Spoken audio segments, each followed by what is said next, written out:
Hi guys, welcome to सब कुछ technical. तो दोस्तों, कैसे हैं आप? मैं उम्मीद करता हूँ आप बहुत ही बढ़िया होंगे और अपने घरों में सुरक्षित होंगे। तो दोस्तों, जैसा कि हमने अपने पिछले वीडियो में बताया था कि हम एक नई सीरीज़ लेके आ रहे हैं जिसका नाम है हम है कैपेबल। तो उस सीरीज़ का हम पहला एपिसोड आज आपके लिए लेके आए हैं। इस सीरीज़ में हम बात करेंगे कुछ ऐसे लोगों से जिन्होंने अपने लाइफ में कुछ अलग किया है, जो हमारी कम्युनिटी से है और जिन्होंने अपने लाइफ में कुछ अलग किया है और जिनसे हमें बहुत कुछ सीखने को मिलेगा। इस सीरीज में हम आज बात करेंगे जॉर्ज अब्राहम सर से। जॉर्ज अब्राहम सर एक मोटिवेशनल स्पीकर है, उसके साथ वो एक सोशल एंटरप्रेन्योर है। तो दोस्तों, आज हम बात करेंगे जॉर्ज अब्राहम सर से। तो दोस्तों, अगर ये वीडियो आपको पसंद आता है तो वीडियो को लाइक कीजिए, आपके कमेंट के माध्यम से आपके सुझाव हम तक पहुंचाइए और इस वीडियो को अपने दोस्तों के साथ आप शेयर कीजिए। और आप यहाँ पे नए हैं तो इस चैनल को सब्सक्राइब कीजिए। तो दोस्तों, आज हम बात करेंगे जॉर्ज अब्राहम सर से। हालांकि ये वीडियो थोड़ा सा लंबा हो सकता है, तो आप इस वीडियो को पूरा देखें, आपको इस वीडियो में बहुत कुछ सीखने को मिलेगा। तो दोस्तों, चलिए शुरू करते हैं।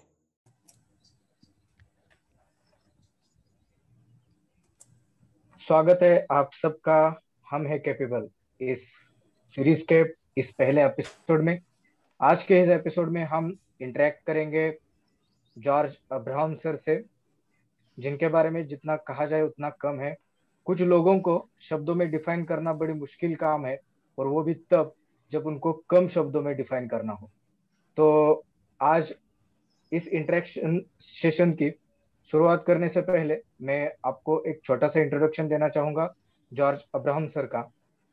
जॉर्ज अब्राहम सर जब छोटे थे, साल की पहले साल में थे, तभी उनकी विजन को प्रॉब्लम होने शुरू हो गई। और उसके बाद आयु के 10वें वर्ष में वो पूरी तरह से उनकी विजन लॉस हो गई। लेकिन उन्होंने अपना 12th तक का जो एजुकेशन है वो केंद्रीय विद्यालय से कंप्लीट किया। फिर जाकर उन्होंने बीए इन ऑनर्स मैथमेटिक्स और MA operation research, master of operation research, ये दोनों डिग्री सेंट स्टीवन कॉलेज से कंप्लीट की। उसके बाद अब्राहम सर ने 10 साल तक एडवर्टाइज इंडस्ट्री में काम किया। उस उस काम का उन्हें आगे जाकर बहुत सारा बेनिफिट भी हुआ, वो हम जानेंगे। साथ ही साथ ब्लाइंड क्रिकेट को नेशनल और इंटरनेशनल लेवल पर प्रमोट करने का एक बहुत बड़ा काम सर ने किया है। और इसके कारण आज आप हम सब देख रहे हैं कि इंटरनेशनल लेवल पर ब्लाइंड का वर्ल्ड कप भी, क्रिकेट वर्ल्ड कप भी ऑर्गेनाइज किया जाता है, और उसका भी क्रेडिट जो है वो अब्राहम सर को है। साथ ही साथ सर ने आगे जाकर 2002 में स्कोर फाउंडेशन की स्थापना की, और आज भी वो स्कोर फाउंडेशन के सीईओ है। स्कोर फाउंडेशन थ्रू कई सारे इनिशिएटिव्स लिए जाते हैं, जिसके बारे में हम आगे अब्राहम सर से जानेंगे। इसके साथ साथ सर एक मोटिवेशनल स्पीकर भी है, ना सिर्फ इंडिया में बल्कि USA, UK, Austria, Australia, Belgium, ऐसी कई सारी कंट्रीज में उन्होंने कॉरपोरेट्स और स्टूडेंट्स को प्रेरित करने का काम किया है। तो ऐसे एक बड़े व्यक्ति जॉर्ज अब्राहम सर आज हमारे साथ है। मैं उनका एक बार फिर से बहुत बहुत स्वागत करता हूँ, और आगे के इंटरेक्शन के लिए over to Rahul. Hi sir, good morning. नमस्कार, good morning. Yes sir. Firstly तो हमारे लिए एक ऑनर है, आप हमारे साथ जुड़े हैं, आप हमारे साथ इंटरेक्ट कर रहे हैं, और बहुत खुशी की बात है हमारे लिए। और बहुत धन्यवाद है सर आपका हमारे साथ जुड़ने के लिए। बहुत बहुत शुक्रिया, आपने मुझे बुलाया आपके इस कार्यक्रम में, और मैं खुशकिस्मत हूँ कि आपने ये मौका दिया मुझे आपसे बात करने का। यस सर, ये तो हमारे लिए ऑनर है। सो फर्स्टली हम आपकी लाइफ स्टोरी के साथ शुरू करेंगे सर। आपकी लाइफ जर्नी जानने में हम और हमारे व्यूवर्स भी बहुत एक्साइटेड है। सो जैसे कि हमें पता है सर कि आप उम्र की 10वें साल में कंप्लीटली ब्लाइंड हो चुके थे। सो तब आपके मतलब एक अलग ही समय था, मतलब 1965-70 का। सो तब का समय में आपको क्या क्या डिफिकल्टीज आई थी, और आपके पेरेंट्स और स्कूल में आपको कैसा सपोर्ट मिला, और आपने उन डिफिकल्टीज को कैसे टैकल किया? शुरू में मैं ये कहना चाहूँगा कि जब मैं 10 महीने का था या तब मेरा मेनिंजाइटिस हुआ था, जिसकी वजह से मेरे ऑप्टिक नर्व्स और रेटिना दोनों डैमेज हो गए थे। या और इसके वजह से मेरा जो दृष्टि है वो कम हो गया। मैं पूरी पूरी तरह से ब्लाइंड हुआ नहीं, मैं अल्प दृष्टिवान हुआ था। मुझे कम दिखता था, बस इतना दिखता था कि मैं चल फिर सकता था, पर किताब पढ़ने में या लोगों को रिकग्नाइज करने में दिक्कत आती थी। लोगों को मैं आवाज आवाज के माध्यम से पहचानता था। और जब मैं स्कूल में गया तो मुझे ये महसूस हुआ कि जो बोर्ड पे लिखा था, जो भी तस्वीर या जो ब्लैक बोर्ड पे लिखा जा रहा था, मुझे नज़र नहीं आ रहा था। और मेरे पेरेंट्स को भी मालूम हो गया था कि मेरे आंखों में प्रॉब्लम है। जब मैं चलते वक्त किसी चीज़ पे टक्कर मारता था, कुर्सी पे टक्कर मारता था, या कभी अ, बंद दरवाजे पे अंदर में चलने का प्रयास करता था, तो उन्होंने भी समझ लिया कि हाँ, हमारे बेटे का दृष्टि कमज़ोर है। तो आंखों के डॉक्टर से भी उन्होंने कंसल्ट किया। तो उस वक्त डॉक्टर्स ने कहा कि इसका कोई इलाज नहीं है और बच्चे को आपको किसी ब्लाइंड स्कूल में डालना पड़ेगा। पर मेरे पेरेंट्स का विचार ये था कि अगर ये सामान्य स्कूल में भर्ती हो सकता है और वहाँ पर पढ़ाई कर सकते हैं तो वही होगा उनका चॉइस।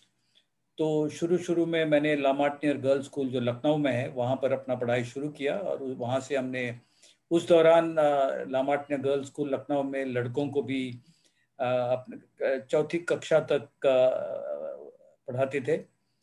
और तो लामार्टनियर गर्ल्स स्कूल, और फिर हमने दिल्ली में फ्रैंक एंथनी पब्लिक स्कूल, और उसके बाद हम हुबली नाम का शहर है कर्नाटका में, वहाँ पर हमने केंद्रीय विद्यालय में पढ़ा था।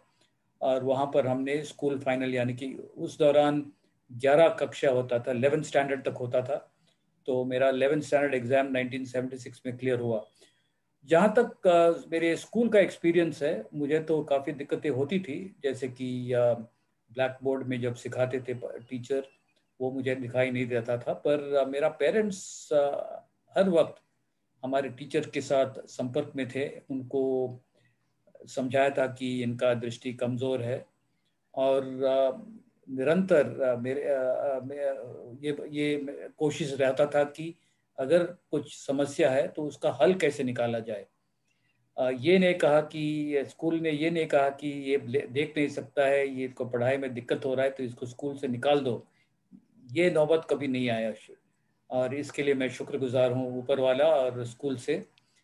और मेरे जो मित्र हैं, जो मेरे आसपास जो बैठते थे, वो भी काफ़ी सहयोगी थे। वो जो बोर्ड पे लिखा था वो मुझे पढ़ के सुनाता था, तो मैं अपने कॉपी में अपना नोट्स खुद लिख सकता था। हालांकि मुझे मेरा हैंडराइटिंग खुद पढ़ने में दिक्कत हुआ करता था, पर मैंने मैनेज किया। और घर में मुझे मेरे मदर का बहुत साथ मिला पढ़ाई करने में। और मेरे मित्र थे जो मेरे घर के पास रहते थे, मेरे क्लास में जो थे, उनके साथ हम कंबाइंड स्टडीज़ करते थे। तो जो वो लोग पढ़ते थे और फिर हम लोग डिस्कस करते थे। तो और मैं उतना देख सकता था कि मैं अपने कॉपी में एग्ज़ाम का जो पेपर है वो खुद लिख सकता था। हालांकि मुझे ज़्यादा वक्त लगता था और मेरा हैंडराइटिंग कुछ साफ नहीं था, उस वजह से हो सकता है कि मुझे मेरा जो मार्क्स वगैरह थोड़ा कम हुआ हो। पर मैंने मैनेज किया, और स्कूल और कॉलेज का जो जर्नी था हमने मैनेज किया। और खुश किस्मत ये था कि मेरे जो क्लासमेट्स थे, मेरे जो टीचर्स थे, और मेरे पेरेंट्स और मेरा जो छोटा भाई था, वो लोग सब मेरे साथ कोऑपरेट किया, मेरे को सपोर्ट किया। उस दौरान कोई टेक्नोलॉजी था नहीं कि जैसे कि जॉज है या ऑडियो बुक्स है, ऑडियो कैसेट्स भी थे नहीं जब मैं स्कूल में था। तो तो मुझे मेरे पेरेंट्स और जो मेरे मित्र थे उनके ऊपर ही निर्भर करना था अपना पढ़ाई करने के लिए। बट वो जर्नी पूरा हुआ 1981 में, जब मैं अपना एमए कंप्लीट किया। यस सर, मतलब तब तो कोई टेक्नोलॉजी नहीं थी। उस पर ही मैं अब अगला क्वेश्चन पूछने वाला था आपसे कि तब आपने मैथमेटिक्स की पढ़ाई की है और ऐसी वैसी नहीं डिग्री ली है मैथमेटिक्स में, तो उसमें क्या दिक्कतें आई थी और मतलब कैसा सपोर्ट रहा, मतलब पेरेंट्स का, मतलब डायग्राम्स वगैरह समझना, ग्राफ्स समझना, और क्या आपको स्कूल या फिर आप सेंट स्टीवन में कोई प्रॉब्लम आई थी कि ये स्टूडेंट ब्लाइंड है तो मैथमेटिक्स नहीं कर सकता ऐसा वगैरह कुछ? जैसे मैंने पहले कहा, मुझे मुझे थोड़े बहुत नज़र आता था, तो जब किताब बिल्कुल आंखों के या नाक के सामने रखता था तो मुझे जो डायग्राम्स वगैरह था वो थोड़ा थोड़ा नज़र आता था। तो मुझे ट्रायंगल या सर्कल या ग्राफ जो है वो मुझे बिल्कुल नज़दीक से थोड़ा थोड़ा नज़र आता था। तो वो समझने में, जो कॉन्सेप्ट समझने में दिक्कत हुआ नहीं था। ज़रूर ये कॉन्सेप्ट या जवाब जब मुझे पेपर पे उतारना था तब दिक्कत ज़रूर हुआ था, और तब मैं लोगों का मदद लेता था।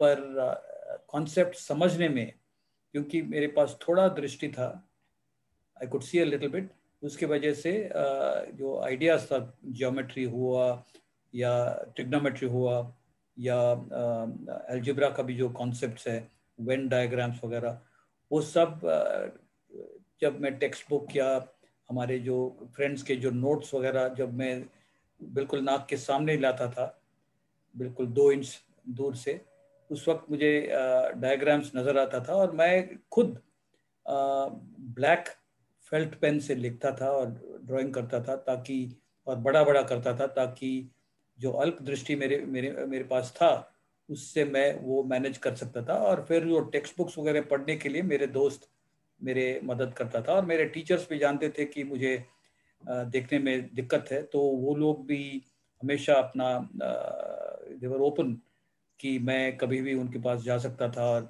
प्रॉब्लम्स डिस्कस कर सकते थे, और 1-to-1 जो सपोर्ट चाहिए था वो मुझे मिलता था। पेरेंट्स, मेरे कॉलेज एजुकेशन के दौरान मेरे पेरेंट्स मेरे पास थे नहीं, क्योंकि वो लोग केरल में थे और मैं दिल्ली में हॉस्टल में रहता था। सो बस सिर्फ मेरे दोस्त, मेरे क्लासमेट्स और मेरे टीचर्स काफ़ी सपोर्टिव थे। और हालांकि अगर मैं देख सकता तो मेरे मार्क्स मेरे ख्याल से और भी अच्छा हो सकता था, पर मार्क्स उतना ख़राब नहीं था और ज़िंदगी आगे बढ़ता गया। दिक्कतें थी, कुछ सब्जेक्ट्स समझने में दिक्कत हुआ करता था, जैसे कि मैकेनिक्स जो था वो समझने में दिक्कत हुआ करता था, और उस सब्जेक्ट को समझने में, उस विषय को समझने में मुझे मेरे क्लासमेट्स और टीचर्स का काफ़ी सपोर्ट मिला। यस सर, मतलब आपको स्कूल या कॉलेजेस ने मतलब ऐसा डिनाई नहीं किया एडमिशन वगैरह देने के लिए, और आपको ऐसा नहीं नहीं कन्विंस नहीं करना पड़ा? नहीं नहीं नहीं, वो दिक्कत हुआ नहीं। वो एक अच्छी बात थी, क्योंकि आपको थोड़ी बहुत विजन होने की वजह से आप मतलब वो हुआ। नहीं तो आज भी मतलब मेरे साथ भी डिस्क्रिमिनेशन हुआ था। मैं भी 11th 12th में साइंस करना चाहता था, तो एक मतलब कंप्लीटली ब्लाइंड होने की वजह से एक डायग्राम का वगैरह मैं कैसे कर पाऊंगा, ये कन्विंस ना कर नहीं पाया मैं उन्हें। या फिर उन्होंने ही ऐसा कहा कि अ, अ, इससे पहले किसी ब्लाइंड ने ये किया नहीं तो आप नहीं कर सकते। तो एक थोड़ी विजन होने का ये फायदा रहता है कि आप मतलब थोड़ा बहुत कन्विंस कर सकते हैं स्कूल कॉलेजेस को। एक समस्या तो हुआ था जब मैं 9th स्टैंडर्ड में था। यस। जब मैं स्कूल में था, क्योंकि क्लास 11 तक स्कूल में, तो क्लास 11 तक था, ये ऑल इंडिया हायर सेकेंडरी था, तो हमें क्लास 9 में चुनना था कि हमें साइंस करना है या ह्यूमैनिटीज़ करना है। और मेरे सामने ऑप्शंस 3 थे। एक हिस्ट्री, इकोनॉमिक्स और ज्योग्राफी करना, या फिजिक्स केमिस्ट्री मैथमेटिक्स करना, या फिजिक्स केमिस्ट्री बायोलॉजी करना। और क्योंकि मुझे मैथमेटिक्स में काफ़ी दिलचस्पी थी और मैं मैथमेटिक्स में अच्छा स्टूडेंट भी था, तो मैंने शुरू में चुना फिजिक्स, केमिस्ट्री, मैथ्स। और उस समय टीचर्स ने मुझे मना किया, कहा कि आप फिजिक्स और केमिस्ट्री कर नहीं पाएंगे, मैथ्स आप फिर भी कर पाओगे, पर फिजिक्स और केमिस्ट्री का जो प्रैक्टिकल्स है, जो ड्राइंग्स है, जर्नल्स बनाने हैं, वो सब आप कर नहीं पाएंगे। और जो फिल्म और जो ऑब्जर्वेशंस वगैरह करना है वो आप कर नहीं पाएंगे। तो तो मैं तो अड़ा रहा, मैंने कहा कि मुझे मैथ्स करना है। तो फिर प्रिंसिपल एक बहुत ही नेक व्यक्ति थे, उन्होंने कहा कि अभी ठहरते हैं, मैं केंद्रीय विद्यालय के जो संगठन है वहाँ से उनसे सलाह मशवरा करता हूँ और देखते हैं कि आपके लिए क्या किया जाए। तो उन्होंने संगठन को लिखा और 2 हफ्ते के बाद उन्होंने क्लास में आया और कहा कि संगठन ने ये सजेस्ट किया कि आपके लिए एक नया ग्रुप बनाए जहाँ पर आप हिस्ट्री, इकोनॉमिक्स और मैथमेटिक्स कर सकते हैं। तो मैंने स्कूल 11th स्टैंडर्ड में ऑल इंडिया हायर सेकेंडरी में हिस्ट्री, इकोनॉमिक्स और मैथमेटिक्स किया। तो ये स्कूल की तरफ और केंद्रीय विद्यालय संगठन की तरफ एक बहुत ही अच्छा सहयोग था। उन्होंने बिल्कुल नहीं मना नहीं किया, उन्होंने प्रयास किया कि हमें अकोमोडेट कैसे किया जाए। तो वो बहुत ही मैं भाग्यशाली रहा कि मेरा प्रिंसिपल एक पॉजिटिव थिंकर था और उन्होंने ये प्रयास किया और संगठन ने वो एक्सेप्ट किया और ये प्रपोजल मुझे दिया। सो इसी वजह से मैं आगे जाके मैथमेटिक्स पढ़ पाया। Yes sir. तो मतलब आपके प्रिंसिपल उस वक्त बहुत अच्छे रहे, इस वजह से आपको एक अपॉर्चुनिटी मिली मैथ्स पढ़ने बिल्कुल की बिल्कुल उस बिल्कुल। समय में भी।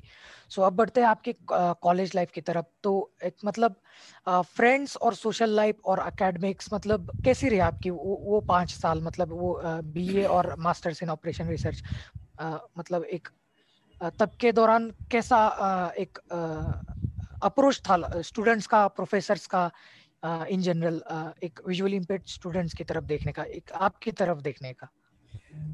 मैं वैसे सन 70 के दशक में कॉलेज में था, 76 to 81। और उस दौरान जिस प्रकार आज के तारीख में हर कॉलेज में काफ़ी ब्लाइंड लड़के लड़कियां हैं, उस दौरान बहुत कम ब्लाइंड लड़के थे। रिजर्वेशन मेरे ख्याल से नहीं था उस वक्त।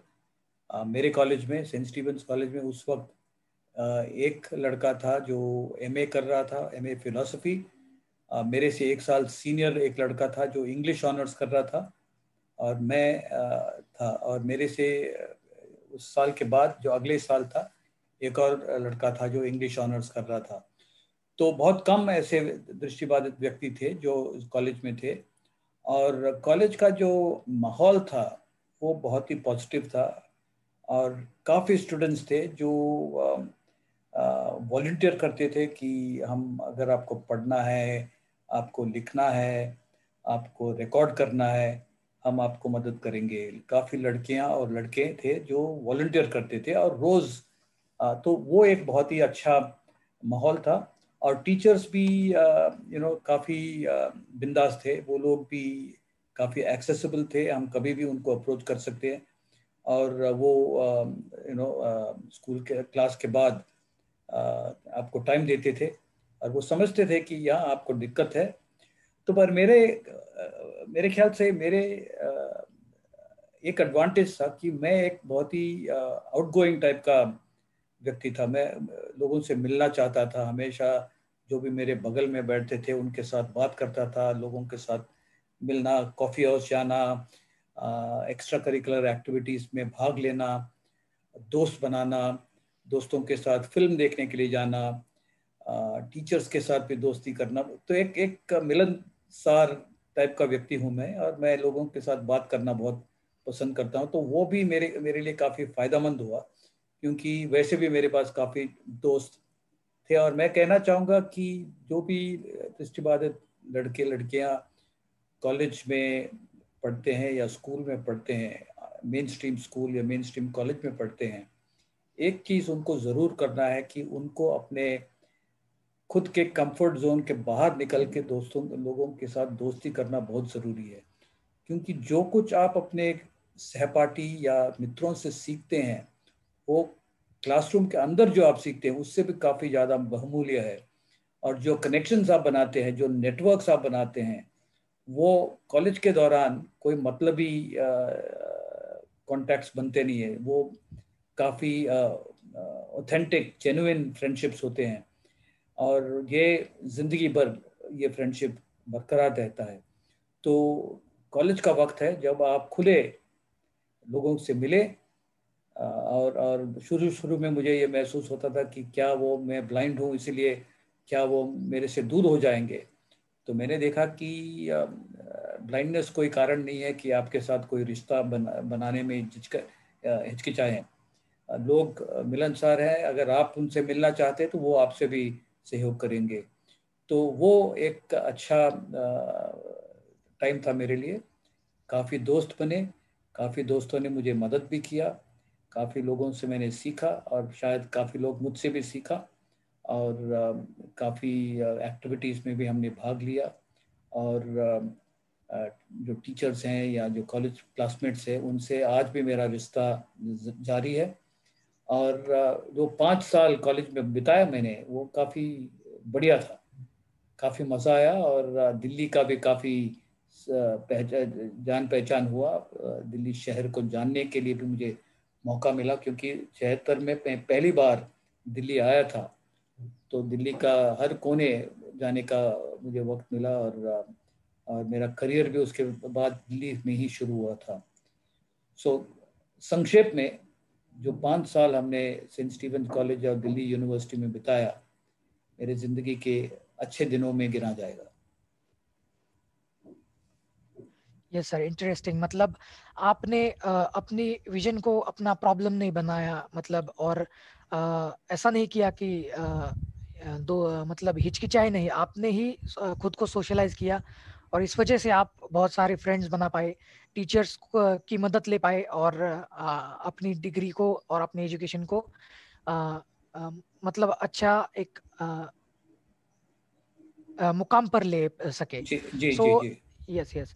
सो आपने मास्टर्स इन ऑपरेशन रिसर्च किया, तो हम देखते हैं सर, मतलब आज भी एम्प्लॉयमेंट मिलना एक प्राइवेट सेक्टर में मुश्किल काम है। सो तब के तो एम्प्लॉयर्स मतलब इतने एक्सेसिबल नहीं रहेंगे, क्योंकि आज तो टेक्नोलॉजी की वजह से हम हर एक काम कर पाते हैं। लेकिन तब ये एम्प्लॉयर को कन्विंस कर पाना, सो एक एम्प्लॉयमेंट पाना तब के समय में लगभग नामुमकिन के बराबर था। तो आपने ये कैसे जॉब हासिल किया एडवर्टाइजिंग इंडस्ट्री में, और आपका मतलब काम क्या था और एम्प्लॉयर का अप्रोच कैसा था, और ऑफिस में आपको क्या सपोर्ट मिला? शुरू शुरू में जब मैं एमए कर रहा था, एमए फाइनल में जब था, तो कॉलेज में ही प्लेसमेंट के लिए 2-3 कंपनीज आए थे। पर मैंने इंटरव्यूज़ में भी भाग लिया। पर वहाँ पर कहा गया कि मीनिंग वैसे मैं ही अकेला नहीं था, कई लोग थे जो कॉलेज में जिनको नौकरी नहीं मिला। पर मुझे लग रहा था कि मेरा जो ब्लाइंडनेस है या विजुअल इम्पेयरमेंट है उसके वजह से शायद मुझे एक्सक्लूड किया गया। तो हमारे जो भारतीय शिक्षा प्रणाली उस वक्त ऐसा था कि आपको एमए तक एक्चुअली पता, ज़्यादातर लोगों को यह पता नहीं था कि वो क्या करना चाहते हैं।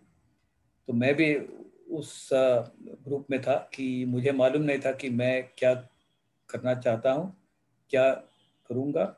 सब लोग कॉरपोरेट जॉब्स के लिए अटेम्प्ट कर रहे, तो मैंने भी सोचा कि मैं भी एक कॉरपोरेट जॉब करूँगा। हालांकि काफ़ी लोग थे कॉलेज में जो आईएएस के लिए बैठ रहे थे, तैयारी कर रहे थे। मुझे आईएएस में कोई दिलचस्पी नहीं था। काफ़ी लोग ऐसे भी थे जो सरकारी नौकरी शायद ढूंढ रहे थे, बैंक में ढूंढ रहे थे। मुझे ये बैंक या डेस्क जॉब से उतना लगाव नहीं था। तो काफ़ी लोग ऐसे भी थे जो बाहर जाने के लिए प्रयास कर रहे थे, हायर स्टडीज़ के लिए। तो मैंने भी 2-3 कॉलेजेस में अप्लाई किया अमेरिका में। तो 1981-82 जो साल थे, 81-82 का जो टाइम था, उस वक्त मुझे काफ़ी दिक्कत हुआ, क्योंकि काफ़ी रिजेक्शंस हुआ, क्योंकि जब भी मैं नौकरी के लिए किसी को अप्रोच करता था वो लोग मना करते थे। वो लोग कहते थे कि हालांकि आपका रिज्यूमे काफ़ी अच्छा है, पर आपके लिए अभी वैकेंसी हमारे पास नहीं है। और जो अमेरिका की यूनिवर्सिटीज़ में भी हमने जो एप्लीकेशंस भेजे, वहाँ पर भी कोई पॉजिटिव रिजल्ट आया नहीं। तो करीब 9-10 मतलब महीने। इनडायरेक्टली वो आपके डिपार्टमेंट पर ही, मतलब आपको रिजेक्ट कर रहे थे उस बेसिस पर ही, आपकी हाँ, ब्लाइंडनेस हालांकि के बेसिस पर हालांकि ही। वो सामने कुछ कहता नहीं है, कहते थे, नहीं नहीं कहते थे, पर हमको लगता था कि शायद ये दृष्टि बाधितता जो ब्लाइंडनेस है वो शायद एक शायद कारण हो। पर जो भी हो, मूल बात ये था कि मुझे नौकरी नहीं मिला, मुझे बाहर जाने का मौका नहीं मिला। और करीब 9-10 महीने ऐसे गुजर गए। और फिर ये मेरे ख्याल से मार्च के महीना था 1982। तो तब तक मेरा जो आत्मविश्वास जो है वो डगमगाना लगा, और मुझे ये लगने लगा कि शायद जिंदगी में मैं मुश्किल होगा, क्या करना है। और वो जो कॉन्फिडेंस था सेंट स्टीवेंस कॉलेज और दिल्ली यूनिवर्सिटी से डिग्री प्राप्त करने का, वो धुल गया और वो निकल गया बिल्कुल। और मुझे ये भी एक्सपीरियंस हुआ, अनुभव हुआ कि मेरे सामने सामने ही मेरे फैमिली फ्रेंड्स जो थे, मेरे फादर के जो फ्रेंड्स थे, वो हमारे सामने ही आके बोलते थे, मेरे बारे में बात करते थे, कहते कि आजकल जॉर्ज क्या कर रहा है, बेचारा देख नहीं सकता, आप उनके लिए एक बिजनेस क्यों ना शुरू करते हैं, एक दवाई का दुकान शुरू करो। मेरे सामने, मेरे से बात नहीं करते थे, वो सीधा मेरे फादर से बात करते। और मुझे बहुत, एक तो मुझे बहुत गुस्सा होता था उस वक्त कि मेरी बात मेरे से क्यों नहीं बात कर रहे हैं। तो वो एक साल था जब मेरा जो कॉन्फिडेंस बिल्कुल डाउन हो गया, और ऐसे लगने लग गया कि सारे दरवाजे बंद हो रहे थे। और मार्च के महीने में एक दिन सवेरे मैंने करीब 4 बजे नींद खुला, और एक ही बात मेरे दिमाग में था। मुझे ऐसे लग रहा था कि कोई मुझसे बोल रहा था कि जॉर्ज, अगर आपको ज़िंदगी में कुछ करना है तो आपको खुद करना होगा, कोई होगा नहीं जो आपको मदद करेंगे। तो मैंने एक तरह का एनर्जी मेरे में आया, और मैंने मेरे फादर को बोला कि देखो, मैं दिल्ली जा रहा हूँ और नौकरी तलाश कर, इधर बैठ के लोगों को चिट्ठी लिखने या फ़ोन पे बात करने से कुछ होने वाला नहीं है। मैं दिल्ली जाऊंगा और नौकरी तलाशूंगा, और देखते हैं क्या होता है। तो 1982 अप्रैल मैंने ट्रेन का टिकट लिया, और मुझे मालूम नहीं था कि किस तरह का नौकरी मुझे चाहिए, पर एक निश्चय था कि मैं दिल्ली जाके दिल्ली से वापस नहीं आऊँगा जब तक मुझे नौकरी नहीं मिलेगा। और उस दौरान कोचिन, यानी कि यहाँ पर मेरा पेरेंट्स थे, वहाँ से दिल्ली तक का जो रेल का जो सफ़र था वो करीब 54 घंटे का था। तो मैंने कहा कि ये 54 घंटा मैं इस्तेमाल करूँगा ये सोचते हुए कि मैं ज़िंदगी में आगे क्या करूँगा और किस क्षेत्र में काम करूँगा। तो जब तक मैं दिल्ली पहुंचा तो मेरे दिमाग में यह बैठ गया था कि शायद मुझे एडवर्टाइजिंग या विज्ञापन का इंडस्ट्री में ज्वाइन करना है, क्योंकि मेरा कम्युनिकेशन स्किल्स काफ़ी सुलझा हुआ था। मेरा जो लोगों के साथ जो रिश्ता बनाने का जो क्षमता था, रिलेशनशिप स्किल्स था, वो काफ़ी अच्छा था। और मेरा लिखने का भी स्किल्स काफ़ी अच्छा था। तो मैंने सोचा कि शायद यही होगा एक क्षेत्र जहाँ पर मैं कुछ कर पाऊँगा। और मुझे मेरा दिमाग में ये भी था कि मुझे ऐसा काम करना है जहाँ पर मेरे आंखों के ऊपर निर्भरता कम हो, मेरे दिमाग और मेरे बोलने का जो क्षमता है उसके ऊपर ज़्यादा हो।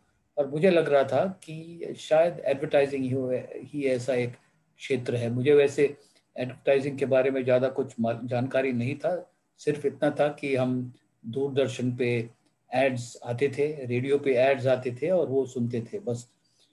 तो ये सोचते हुए हमने निज़ामुद्दीन स्टेशन पे उतरा और मैं सीधा गया मेरे कॉलेज दिल्ली यूनिवर्सिटी में जो ग्वायर हॉल था, वहाँ पर एक मेरा फ्रेंड था जो पीएचडी कर रहा था। मैंने उनके कमरे में गया और अपना सामान डाल दिया और उनके साथ भी मैंने डिस्कस किया। तो एक दिमाग में ये था कि क्या मेरे बायोडेटा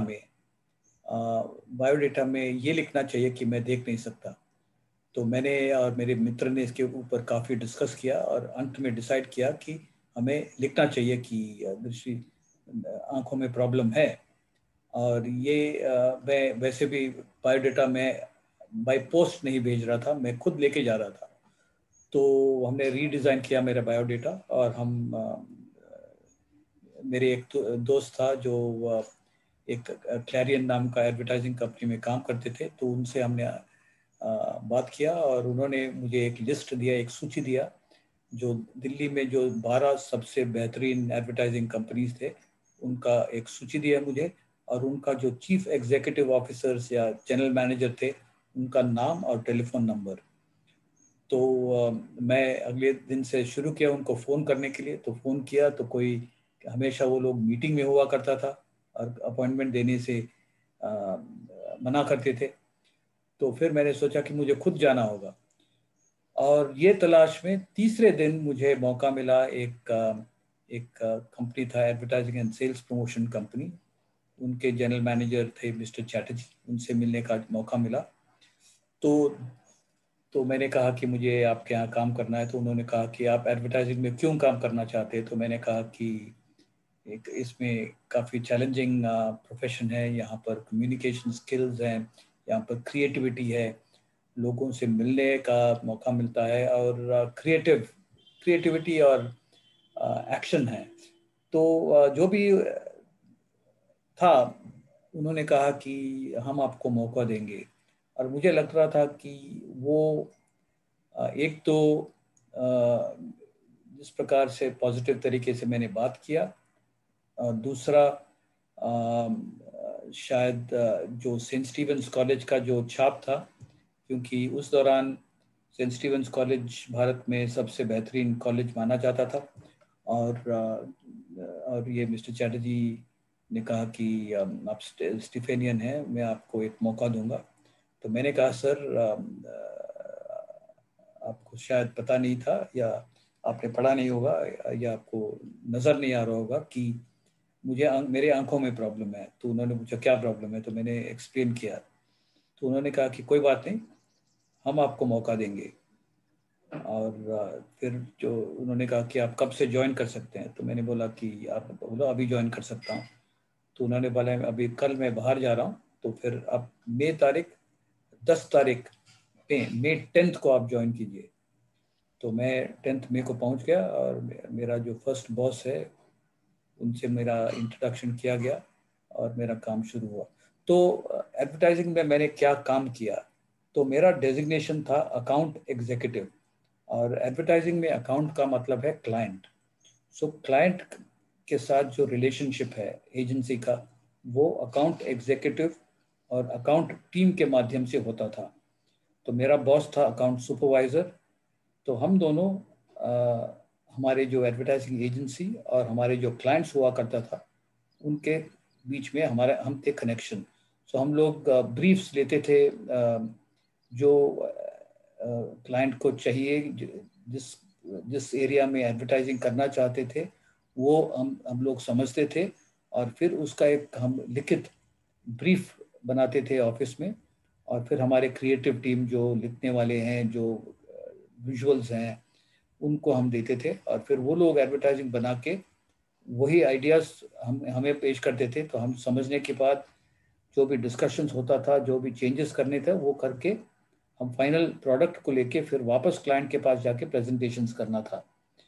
और फिर उसके बाद जब क्लाइंट पास करता था या अप्रूव करता था, फिर उसका प्रोडक्शन होता था और फिर मीडिया में उसको प्रेजेंट किया जाता है। तो ये था मूल रूप से मेरा काम। Basically it was planning and coordination and relationship building, and उसमें काफ़ी लिखने का भी काम था. सो दैट वाज संक्षेप में एडवर्टाइजिंग में मेरा काम. Interesting sir. मतलब if there is a will there is a way का आप एक एग्जाम्पल है.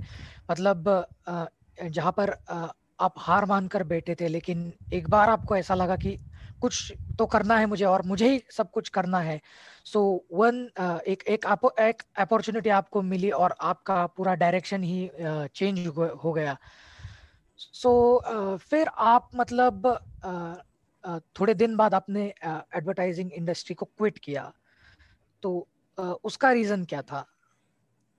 थोड़ा दिन नहीं था, 9 साल मैंने हाँ, मतलब थोड़े एडवर्टाइजिंग साल बाद. यस देखिए.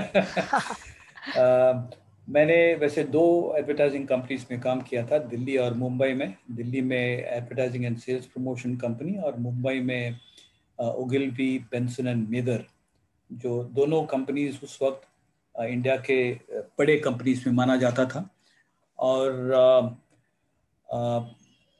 तो 1987, 88, 89 जो उन सालों में मुझे लगने लगा कि जो एडवर्टाइजिंग का जो इंडस्ट्री है वहाँ पर मेरे लिए स्कोप थोड़ा कम है. क्योंकि एक तो हालांकि मैं वहाँ पर काम कर रहा था, 9 साल काम किया और प्रमोशंस भी मिले, पर मुझे ये ज़रूर महसूस हुआ कि मेरे आंखों का प्रॉब्लम के साथ लिमिटेशंस भी है. और वो एक बात. दूसरी बात, मुझे ये भी महसूस होने लगा कि जो एडवर्टाइजिंग के काम था, काफ़ी असाइनमेंट्स ऐसे थे जिसका कोई मतलब नहीं था. It was meaningless. आप कुछ चीज़ प्रमोट कर रहे हैं जिसमें आपका कोई कन्विक्शन नहीं है, उसमें उस पर आप विश्वास नहीं करते हैं, फिर भी आपको प्रमोट करना पड़ रहा है. तो मुझे मेरा जो व्यक्तित्व है उसके साथ ये मेल नहीं हो रहा था.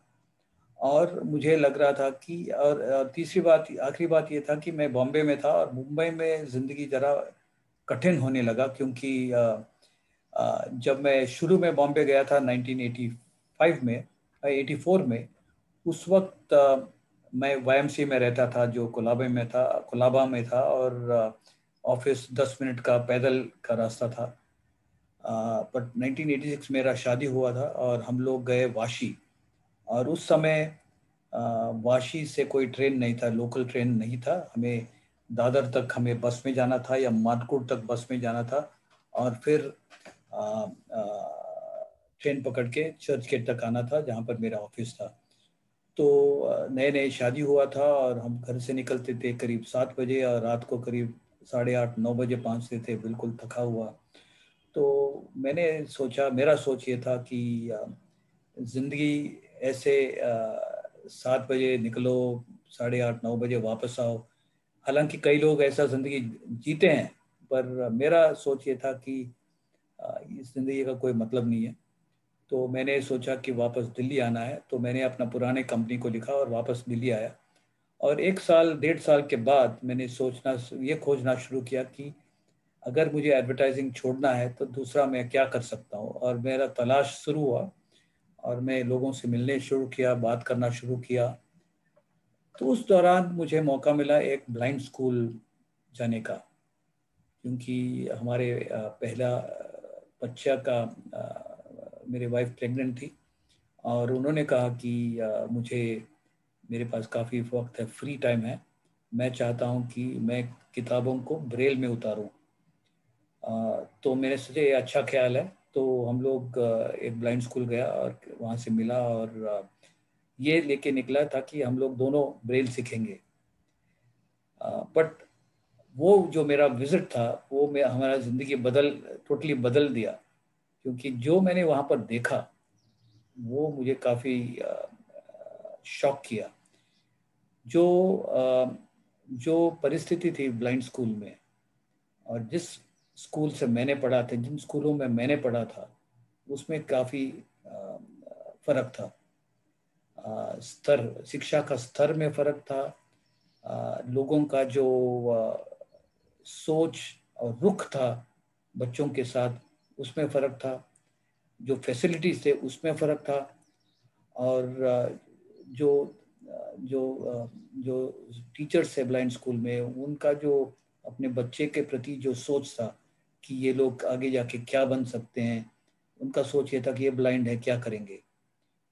तो ये बात सब सुन के मुझे लगा कि मुझे ब्लाइंड लोगों के साथ कुछ ना कुछ करना है, मेरे जैसे लोगों के साथ कुछ ना कुछ करना है। और मुझे लगा कि मेरी ज़िंदगी का जो मकसद है वो शायद मिल गया। और मैंने मेरी वाइफ से कहा कि देखो, ये मेरा सोच है, और आपने देखा, खुद देखा कि यहाँ का परिस्थिति क्या है, और ब्लाइंड लोगों का जो स्थिति इंडिया में जो क्या है, वो तो उसको सुधारना है। और इस वक्त मैं उस मुकाम पे हूँ कि जहाँ पर मैं भी सोच रहा हूँ कि मुझे कुछ दूसरा करना है, जहाँ पर कुछ मतलब हो, कुछ कुछ वजन हो, जिंदगी में। जो जैसे शराबी फिल्म में ओम प्रकाश अमिताभ बच्चन से कहता है कि जो भी आप कहते हैं उसमें, कविता कहते हैं या शेर कहते हैं, उसमें कुछ वजन होना चाहिए। इसी प्रकार जो जिंदगी में आप जो जिस रास्ते पे आप चलते हैं उसमें कुछ मतलब होना जरूरी है। और at the end of the day लोगों को जिंदगी में लोगों को मतलब सर आप भी खुद इज्जत से जीना चाहते थे और लोगों को, आप जैसे लोगों को इज्जत देना चाहते थे, एक एक नाम देना चाहते थे आप कि ये भी कोई कम हाँ, नहीं एक मीनिंग देना चाहते थे। हाँ, यस, सिर्फ जिंदगी भर सोप बेचो या जिंदगी भर किसी कंपनी का नाम बेचो, कॉर्पोरेट एडवर्टाइजिंग करो, उससे कुछ जिंदगी भर बेमतलब बातों पे डिस्कस करके आगे बढ़ो। उसके बजाय अगर जो आप करते हैं उसके फलस्वरूप लोगों के जिंदगी में कुछ प्रभाव पड़े तो उससे ज़्यादा मज़ा आएगा। तो हमने अपना एडवर्टाइजिंग काम छोड़ दिया और इस रास्ते पर चल पड़े। यहाँ पर मुझे एक एनजीओ का भी सहयोग मिला। एक एनजीओ हमारे चर्च में हमारे एक मित्र थे जिनके साथ भी हमने विचार विमर्श किया था। तो उन्होंने कहा कि जो अगर आप सही मानों में इस नई दिशा में चलना चाहते हो तो मैं आपको सपोर्ट कर सकता हूँ। हमारे एनजीओ में कम्युनिटी डेवलपमेंट ऑफिसर का सपोर्ट करते हैं, जहाँ पर लोगों के पास जो प्रोजेक्ट आइडियाज़ हैं उनको हम 2 साल के लिए सपोर्ट करते हैं, जब तक वो अपने खुद के पैर पे खड़े नहीं हो जाए। तो मैंने कहा कि ठीक है, ये एक मौका है, भगवान का दिया हुआ एक मौका है। तो वो मौका मैंने ले लिया। और हालांकि आर्थिक प्रॉब्लम्स तो था, प्रेशर था, क्योंकि जब मैंने अपना नौकरी छोड़ा तो फिर रोज़मर्रे का जो खाना पीना, रोटी कपड़ा मकान का जो सवाल था वो था।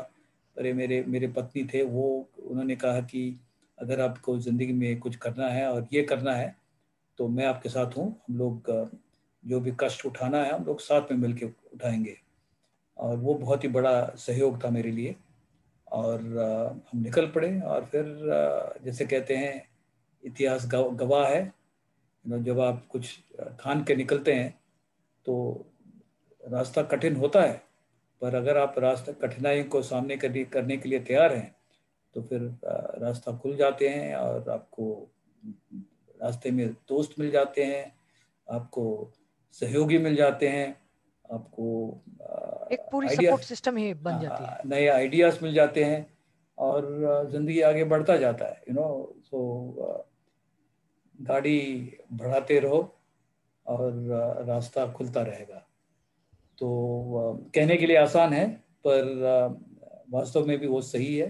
पर ऐसे रास्तों पे कठिनाइयों से जूझते आगे जाने के लिए अगर आप तैयार हैं तो रास्ते खुलते जाएंगे। तो ये रहा मेरा दृष्टिबाधित डोमेन में प्रवेश। हाँ, ये सर, ये तो आपकी मतलब अपनी कम्युनिटी के लिए काम करने की एक शुरुआत रही है। सो मतलब एक अलग रास्ता आपने चुना, हालांकि आपके हिसाब से वो अच्छा था और आपने वो ठान लिया था कि आपको ये करना ही है। सो और उसके बाद में तो बहुत सारी प्रॉब्लम्स आई रहेंगी, क्योंकि मतलब खुद के भी फैमिली को चलाना और ऊपर से डोनेशंस पर अपनी कम्युनिटी के लिए कुछ करना, सो वो भी प्रॉब्लम्स आई है। और आपने अपनी शादी का भी जिक्र किया, अपनी वाइफ का जिक्र किया, सो वो मतलब शादी की मतलब कैसी हुई, और मतलब आपकी वाइफ आपसे आप कैसे मिले, फिर उसके बाद उन्होंने आपको पूरी जिंदगी भर में कैसा सपोर्ट किया है हाँ अभी अपनी सोशल वर्क के पूरे वर्क में। अभी हम लोग आज इस महीने अगर आप देखते हैं तो हमारा शादी का करीब 35 साल पूरा हो जाता है। Yes. और मेरे वाइफ से मेरा पहला मुलाकात हुआ था बचपन में। हम लोग दोनों हुबली में थे, हमारे फैमिलीज दोनों हुबली में थे, कर्नाटका में थे। वहाँ पर हम लोग हमारे चर्च में, वो भी हमारे ही चर्च में आते थे, तो हमारा मुलाकात पहली बार वहाँ पर हुआ था। और फिर करीब सन 71 में वो लोग हुबली छोड़ के चले गए। और करीब 84 में जब हम दिल्ली में थे तो अचानक मेरे वाइफ पूसा इंस्टीट्यूट में अपना एमएससी एग्रीकल्चर हॉर्टिकल्चर कर रही थी। तो एक दिन अचानक मेरा मुलाकात, मुझे मालूम नहीं था कि वो दिल्ली में थी, पर एक दिन अचानक हमारे जो दिल्ली में चर्च है वहाँ पर उनसे मेरा मुलाकात हुआ। और फिर हमें मालूम पड़ा कि, या याद हुआ कि हम लोग बचपन में भी आपस में जानते थे और दोस्ती बढ़ी। और फिर उन्होंने उनके फादर को लिखा कि मैं इनसे, आपको शायद याद होगा कि बचपन में हमारे साथ एक जॉर्ज इब्राहिम और उनके फैमिली थे, तो मैं ये जॉर्ज इब्राहिम से शादी करना चाहता हूँ। और उनकी तरफ से प्रस्ताव आया और हम वैसे भी दोस्त थे, तो हमने शादी के लिए तैयारी किया और 1986 में शादी हुआ। और बहुत ही सपोर्टिव और पॉजिटिव रिलेशनशिप रहा है। और अभी हमारे 2 बच्चे भी हैं। एक बेटी 29 साल की है और दूसरी बेटी 16 साल की है। और दोनों एक काम कर रही हैं, दूसरा स्कूल में पढ़ती है। तो पारिवारिक तौर से बहुत ही खुशी की बात है कि परिवार, हम दो, हमारे 2, और गाड़ी चलता गया है अभी तक। और जहाँ तक दृश्यबाधित क्षेत्र में काम करना था, मेरे दिमाग में एक चीज साफ था कि जो भी काम मैं करूँगा उससे लोगों का बेनिफिट होना चाहिए और मुझे मज़ा आना चाहिए। ये बहुत ज़रूरी था, क्योंकि ऐसे रास्ते पे जब आप निकलते हैं तो साथ में जुनून होना बहुत ज़रूरी है। क्योंकि कई बार बहुत ही निराशाजनक परिस्थितियां भी आती हैं हमारे सामने, और उसको सामना करने के लिए जुनून होना बहुत ज़रूरी है। और तो इसीलिए मेरे मेरे मेरे दिमाग में ये बिल्कुल साफ था कि जो भी मैं करूँगा वो उन्हीं प्रोजेक्ट्स को लूँगा जिसमें मेरा दिल, दिमाग और पैशन शामिल हो। और यही वजह था कि 1989-90 में मैंने क्रिकेट फॉर द ब्लाइंड का प्रोजेक्ट शुरू किया। और क्योंकि बचपन से मुझे क्रिकेट में बहुत ही शौक था, जैसे भारत में अनेक व्यक्तियों का है, शायद आप भी क्रिकेट में शौकीन होंगे।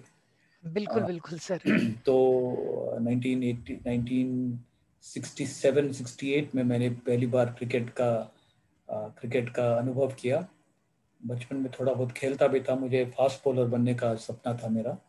हालांकि दृष्टि के प्रॉब्लम से मैं क्रिकेट ज़्यादा खेल नहीं पाया। पर जब मैंने देहरादून में ब्लाइंड बच्चों को क्रिकेट खेलते हुए देखा तो मुझे पता चल गया कि यही मेरा पहला प्रोजेक्ट होगा। और यही प्रोजेक्ट को लेते हुए मैंने अपना जो सफ़र है दृष्टिबाधित लोगों के साथ काम करने का जो क्षेत्र है, वो क्रिकेट फॉर द ब्लाइंड से शुरू हुआ था 1989-90 में। और हमने पहली राष्ट्रीय लेवल पर क्रिकेट का आयोजन किया। ये पहली बार था कि एक प्रतियोगिता, एक कंपटीशन के तौर पे क्रिकेट को खेला गया। और इससे काफ़ी एक्साइटमेंट हुआ भारत देश में। भारत के हर कोने से टीम आए और टूर्नामेंट्स में भाग लिया। और 3 साल में इसका जो पॉपुलैरिटी इतना बढ़ा कि हमें देश को 4 हिस्सों में बांटना पड़ा और क्षेत्रीय टूर्नामेंट्स भी आयोजन करना पड़ा। और 1993 में मेरे ख्याल से हमने पहली बार घोषणा किया कि सन 98 में पहला विश्व कप आयोजन करेंगे। और इससे भी क्रिकेट के प्रति दिलचस्पी और जो जुनून था देश में काफ़ी बढ़ गया अब।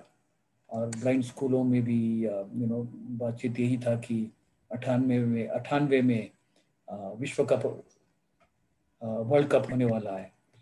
सो ये था क्रिकेट का सफ़र। तो फिर क्रिकेट का जो दौरान क्रिकेट आयोजन करने के लिए उसके लिए स्पॉन्सरशिप ढूंढना या डोनेशन इकट्ठा करना डेफिनेटली चैलेंजिंग था। पर मेरा जो एडवर्टाइजिंग स्किल्स था और मेरा जो कम्युनिकेशन स्किल्स काफ़ी काम आया इसमें। और मेरा जो नेटवर्क था जो मैंने कॉलेज में बनाया था, स्कूल में बनाया था, उसका भी काफ़ी काम आया। मेरा जो एडवर्टाइजिंग नेटवर्क था उससे भी काफ़ी काम आया। तो हालांकि रास्ता कठिन था, पर उसके साथ साथ सफलता भी आता गया और मज़ा भी आता गया।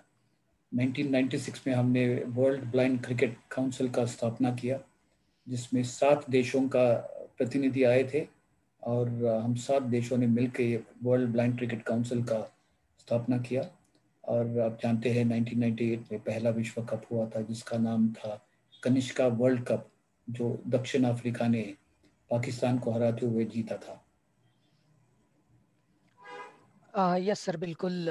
हम जानते हैं आपने पहली नेशनल टूर्नामेंट से लेकर cricket blind cricket world cup तक मतलब सब कुछ अरेंज किया, ऑर्गेनाइज किया अपने एडवर्टाइजिंग स्किल्स को यूज़ करके।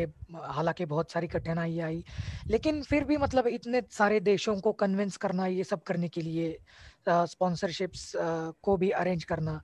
सो मतलब एक दो किस्से अगर हमारे साथ आप शेयर करो कि लोगों का अप्रोच कैसा था, क्योंकि एक तो एम्प्लॉयमेंट में प्रॉब्लम था, एजुकेशन में भी तब प्रॉब्लम था, तो स्पोर्ट्स को कोई बढ़ावा देने के लिए मतलब तैयार होना एक मुश्किल काम था। एम आई राइट? सो एक दो किस्से आप उसके हिसाब से अगर बताओ कि क्या क्या कठिनाई थी, क्या क्या अप्रोच था लोगों का। कई लोग शुरू में 1990 में और उसके बाद भी कई लोग ऐसे भी मिले थे कि जिन्होंने कहा कि ये क्रिकेट और ब्लाइंड लोग को आप जबरदस्ती क्रिकेट क्यों खिला रहे हैं, आप क्या प्रूव करना चाहते थे या आप क्या प्रूव करना चाहते हैं। तो और ये काफ़ी जाने माने लोग थे। ये एक तो बड़ा सफल नामी जर्नलिस्ट था जिनका नाम मैं नहीं लूँगा आज, और एक था जो क्रिकेट का जो ऑर्गेनाइजेशन है उसका एक सीनियर मेंबर था, और भी लोग थे। पर इनका ये सोच था कि ये ब्लाइंड लोग, ये क्रिकेट जो है ये देखने वाला खेल है, बॉल को देख के लोग मारते हैं, लोग बॉल को देख के कैच उठाते हैं। उनका कल्पना में कभी ये महसूस नहीं था कि लोग सुन के भी क्रिकेट खेल सकते हैं। और अगर आप देखते हैं क्रिकेट का जो इतिहास है वो रेडियो से शुरू होता है।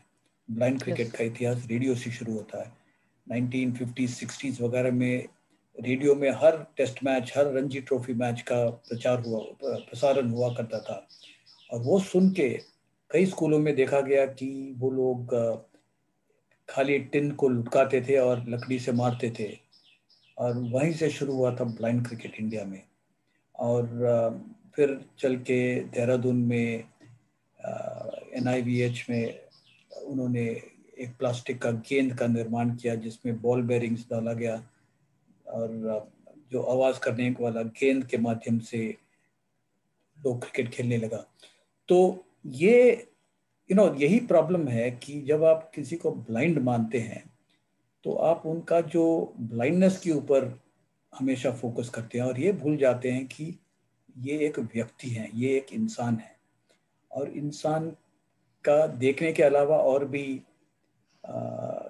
काबिलियत है। वो सुन सकता है, सोच सकते हैं, बोल सकते हैं, भाग सकते हैं। अगर आप और जिस प्रकार आप बच्चे को सिखाते हैं चल फिरने के लिए, काम करने के लिए कुछ ना कुछ सिखाते हैं, इसी प्रकार आप ब्लाइंड व्यक्ति को भी जो इंसान है बचपन से ही अगर आप सिखाना शुरू करते हैं तो वो भी आम व्यक्ति के जैसे ही पल के समाज में मिलजुल सकते हैं। तो ये लोग अक्सर जब कहते हैं कि कोई ब्लाइंड है तो वो ब्लाइंडनेस पे अटक जाते हैं और आगे का सोचने में उनको काफ़ी दिक्कत है। तो ये व्यक्ति जो कहते थे कि ये ब्लाइंड है और ये क्रिकेट कैसे खेलेंगे, उनकी इमेजिनेशन के बाहर था कि ये सुन के क्रिकेट खेल सकते हैं। तो ये एक तरह बिल्कुल से साफ। उन्हें आपको मतलब आपने उन्हें इस क्रिकेट को ग्लोबल लेवल पर पहुंचाकर एक तरह से चाटा ही मारा है कि ये हो सकता है। मैं किसी को चाटा नहीं मारूंगा, वो एक मतलब स्ट्रॉन्ग वर्ड है। यस लोगों का सोच बदलने में सक्षम हुआ या सफल हुआ। लोगों का सोच बदलने में, क्योंकि at the end of the day सबको मिलजुल के काम करना है। तो लोगों का सोच बदल के अपनी तरफ जीतना है। जब लोगों ने शुरू में, एक और किस्सा था, जब हमारे नेशनल टूर्नामेंट हो रहा था अहमदाबाद में, कई लोग आए थे ग्राउंड फाइनल्स देखने के लिए। तो वो उनका आने का कारण था कि एक तरह का क्यूरियोसिटी था कि ब्लाइंड लोग क्रिकेट कैसे खेलेंगे। पर एक बार मैदान में आने के बाद 5-10 मिनट के बाद वो जो ब्लाइंडनेस का जो सोच है वो हट गया, और फिर वो लोग ये सोच रहे थे कि यार इस बंदे का स्कोर क्या है, उस बॉलर ने कितना विकेट लिया है, इसने मतलब खेल को खेल की तरह देखने लगे। बिल्कुल बिल्कुल बिल्कुल। तो क्रिकेट फॉर द ब्लाइंड का प्रचार का 3 मुख्य कारण थे। एक तो ब्लाइंड लोग क्रिकेट खेल सकते थे और क्रिकेट से मजा आ रहा था उनको। दूसरी बात ये था कि क्रिकेट के माध्यम से लोगों का काफी स्किल्स बढ़ा सकते हैं। Cricket is like a school. आप लोग दिमाग, माइंड, बॉडी और सोल का काफी डेवलपमेंट होता है। सोचने का, concentration, leadership skills, planning skills, strategic skills, ये सब लीडरशिप स्किल्स, ये सब आपको क्रिकेट के मैदान से मिल मतलब सकता है। पूरी तरह से माइंड के और फिजिकल लेवल पे एक्टिव रह सकते हैं। बिल्कुल बिल्कुल। और ये फिजिकल डेवलपमेंट हो, मोबिलिटी ट्रेनिंग हो, ये सब आपको क्रिकेट के मैदान से मिल सकता है। वो दूसरी बात। तीसरी बात, ये ब्लाइंड क्रिकेट देख के जब लोग देखते हैं उनके दिमाग में एक नया सोच आता है, एक नया अंदाज से वो लोग ब्लाइंड लोगों को देखना शुरू करते हैं। ये एक माध्यम बन गया लोगों का स्किल्स डेवलप करने का, एबिलिटीज डेवलप करने का, और दूसरा ये एक माध्यम बन गया लोगों का सोच बदलने का। तो यही था मुख्य रूप से। और मैंने ये भी सोच लिया कि ये बिल्कुल ग्लोबल लेवल तक लिया जा सकता है प्रोजेक्ट को। तो यही कारण थे कि मैंने 1990 में इस प्रोग्राम को आगे बढ़ाना शुरू किया। और एक और किस्सा था, जैसे कि ये जब क्रिकेट टूर्नामेंट्स आयोजन करते थे तो कई कई इंटरेस्टिंग लोगों से मुलाकात हुआ करता था, और मुझे कई जगह पर ट्रैवल करने का मौका मिला। जब हमने वर्ल्ड कप का आइडिया पहले बार 1993-94 में बात किया, तो हमने जो इंडिया में हाई कमीशंस थे, मैंने ये महसूस किया कि जहाँ कहीं भी कॉमनवेल्थ कंट्रीज़ हैं, उन कंट्रीज़ में क्रिकेट लोग खेलते होंगे। तो मैंने सारे कॉमनवेल्थ कंट्रीज़ का जो हाई कमीशंस थे इंडिया में, उनको हमने फैक्स मैसेज दिया कि मैं 98 में वर्ल्ड कप करने वाला हूं और हम चाहते हैं कि आपके कंट्री के जो ब्लाइंड लोग हैं इसमें शामिल करें। तो आप हमें मदद करें उन संस्थाओं से संपर्क करने के लिए जो आपके देश में ब्लाइंड क्रिकेट या ब्लाइंड लोगों के साथ काम करते हो। तो मुझे ऑस्ट्रेलिया से तुरंत जवाब मिला, और मेरा उनका क्रिकेट की तरफ एक रुझान रहता ही है। रहता है। तो करीब 1 घंटे के अंदर, फैक्स जाते ही 1 घंटे के अंदर ही मैंने टेलीफोन पे जो ऑस्ट्रेलिया में जो ब्लाइंड क्रिकेट का जो लोग थे उनसे मेरा बात हुआ फ़ोन पे। तो उन्होंने कहा कि ये तो बड़ी बात है, आप क्यों ना ऑस्ट्रेलिया आके अक्टूबर में हमारे जो बोर्ड मीटिंग है, हमारे जो जनरल बॉडी मीटिंग है, उसमें आप क्या प्रेजेंटेशन कर सकते हैं? तो मैंने कहा हाँ बिल्कुल कर सकता हूँ।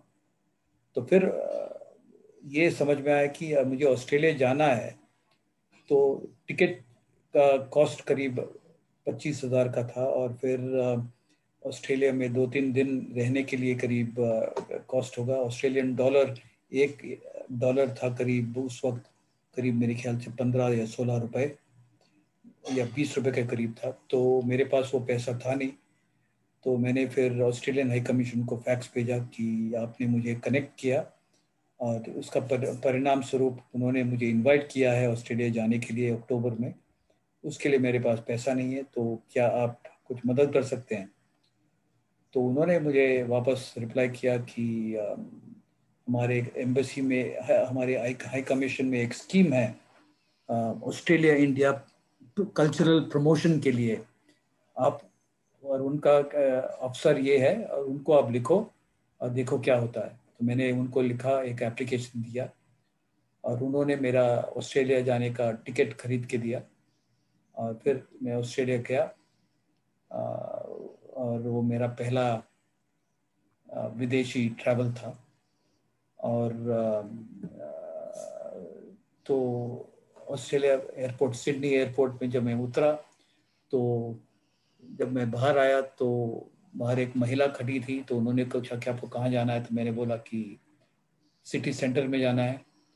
तो उन्होंने कहा कि पीछे काउंटर है, वहाँ से टिकट खरीद लो। तो मैंने टिकट खरीदा, और उन्होंने बोला कि बस के अंदर चढ़ जाओ। तो मेरे बस के अंदर चढ़ गया। तो फिर मैंने देखा कि जो महिला थी जिनसे मेरा बात हुआ, वही बस का ड्राइवर थी। तो मैं पहली बार देख रहा पहली था बार आपने देखा था कि कि एक एक महिला वुमेन वुमेन ड्राइवर बस है। ड्राइवर। तो मैंने उनसे कहा कि देखिए, मैं ऑस्ट्रेलिया सिडनी में पहली बार आ रहा हूँ, तो मुझे सिडनी सिटी सेंटर में उतरना है, तो आप मुझे ज़रा बताएंगे? तो उन्होंने बोला हाँ ज़रूर। तो जब सिटी सेंटर पहुंचा तो उन्होंने अनाउंस किया कि हम सिटी सेंटर पहुंचे हैं। तो मैं बस से उतरा, और वहाँ से मुझे ट्रेन पकड़ना था। तो मैंने इधर उधर देखा तो कोई स्टेशन जैसा कोई बिल्डिंग नज़र नहीं आया। तो मेरे साथ 3-4 और भी लोग उतरे थे बस से। तो वो लोग एक बिल्डिंग के अंदर घुस गए, तो मैं भी उस बिल्डिंग के अंदर घुस गया उनके पीछे। तो वो कुछ सीढ़ियों के ऊपर चढ़ गया, तो मैं भी उन सीढ़ियों के ऊपर चढ़ गए। फिर उन्होंने एक दरवाज़ा खोला, और उस दरवाजे के अंदर मैं भी उसके पीछे चला। और जब वो दरवाज़ा खुला, तो फिर मुझे लगा कि ये टिकट काउंटर्स लग रहे थे किसी स्टेशन का। तो तो तो आप मैं सही ये जगह आए थे। तो मैं सही जगह पे उनका पीछे चलते चलते, और फिर मैंने क्या कहते हैं, टिकट खरीदा। मुझे जाना था, वो स्टेशन का नाम रूटी हिल था। तो वहाँ पर हम उनका टिकट लिया, और फिर उन्होंने कहा प्लेटफॉर्म नंबर 6 से जाना है। तो मैंने किसी से पूछा प्लेटफॉर्म 6 जाने के लिए रास्ता कहाँ से? तो एक अंडरग्राउंड रास्ता था। तो मैं उस रास्ते से गया, प्लेटफॉर्म नंबर 6 पे गया। और एक आश्चर्य की बात था कि जब हम इंडिया में घूमते हैं तो हर जगह पर आपको लोग मिलेंगे। सिडनी में जब मैं स्टेशन में आया तो कोई था ही नहीं उस प्लेटफॉर्म पे। तो उनका एक पॉपुलेशन भी कम है, तो बहुत इस ही वजह कम से था, भी। डेंसिटी ऑफ पॉपुलेशन बहुत कम था। तो वो, तो जब मैं ट्रेन के अंदर घुसा तो प्लेटफॉर्म, ट्रेन के अंदर कोई था ही नहीं। तो मैं तो ट्रेन के एक एक एक कोच के एक एंड से दूसरी एंड तक हम धीरे धीरे, तब एक सीट पे कोई बैठा था, तो मैं भी उसके साथ ही बैठ गया। और उनको मैं बोल दिया कि जब रूटी हिल आएंगे तो आप मुझे बताइएगा, क्योंकि एक तो मैं ठीक से देख सकता नहीं, और मैं सिडनी में नया हूँ। तो उन्होंने भाई कोई बात नहीं। तो वहाँ पर भी एक आश्चर्य की घटना हुआ कि 15-20 मिनट के बाद एक टिकट एग्जामिनर आया, हमारा टिकट पूछा। तो मैंने टिकट दिखाया उनको। तो मेरे साथ जो मेरे ऑस्ट्रेलियन बंदा बैठा था, उनका टिकट पूछा। तो वो अपनी जेब में टटोलने लगा, अपने बैग में टटोलने लगा, और मुझे महसूस हुआ कि उन्होंने टिकट लिया नहीं था, बिना टिकट का ट्रैवल कर रहा था वो। तो तो उन्होंने कहा कि टिकट एग्जामिनर कहा कि फिर मैं आपको फाइन फाइन करना होगा।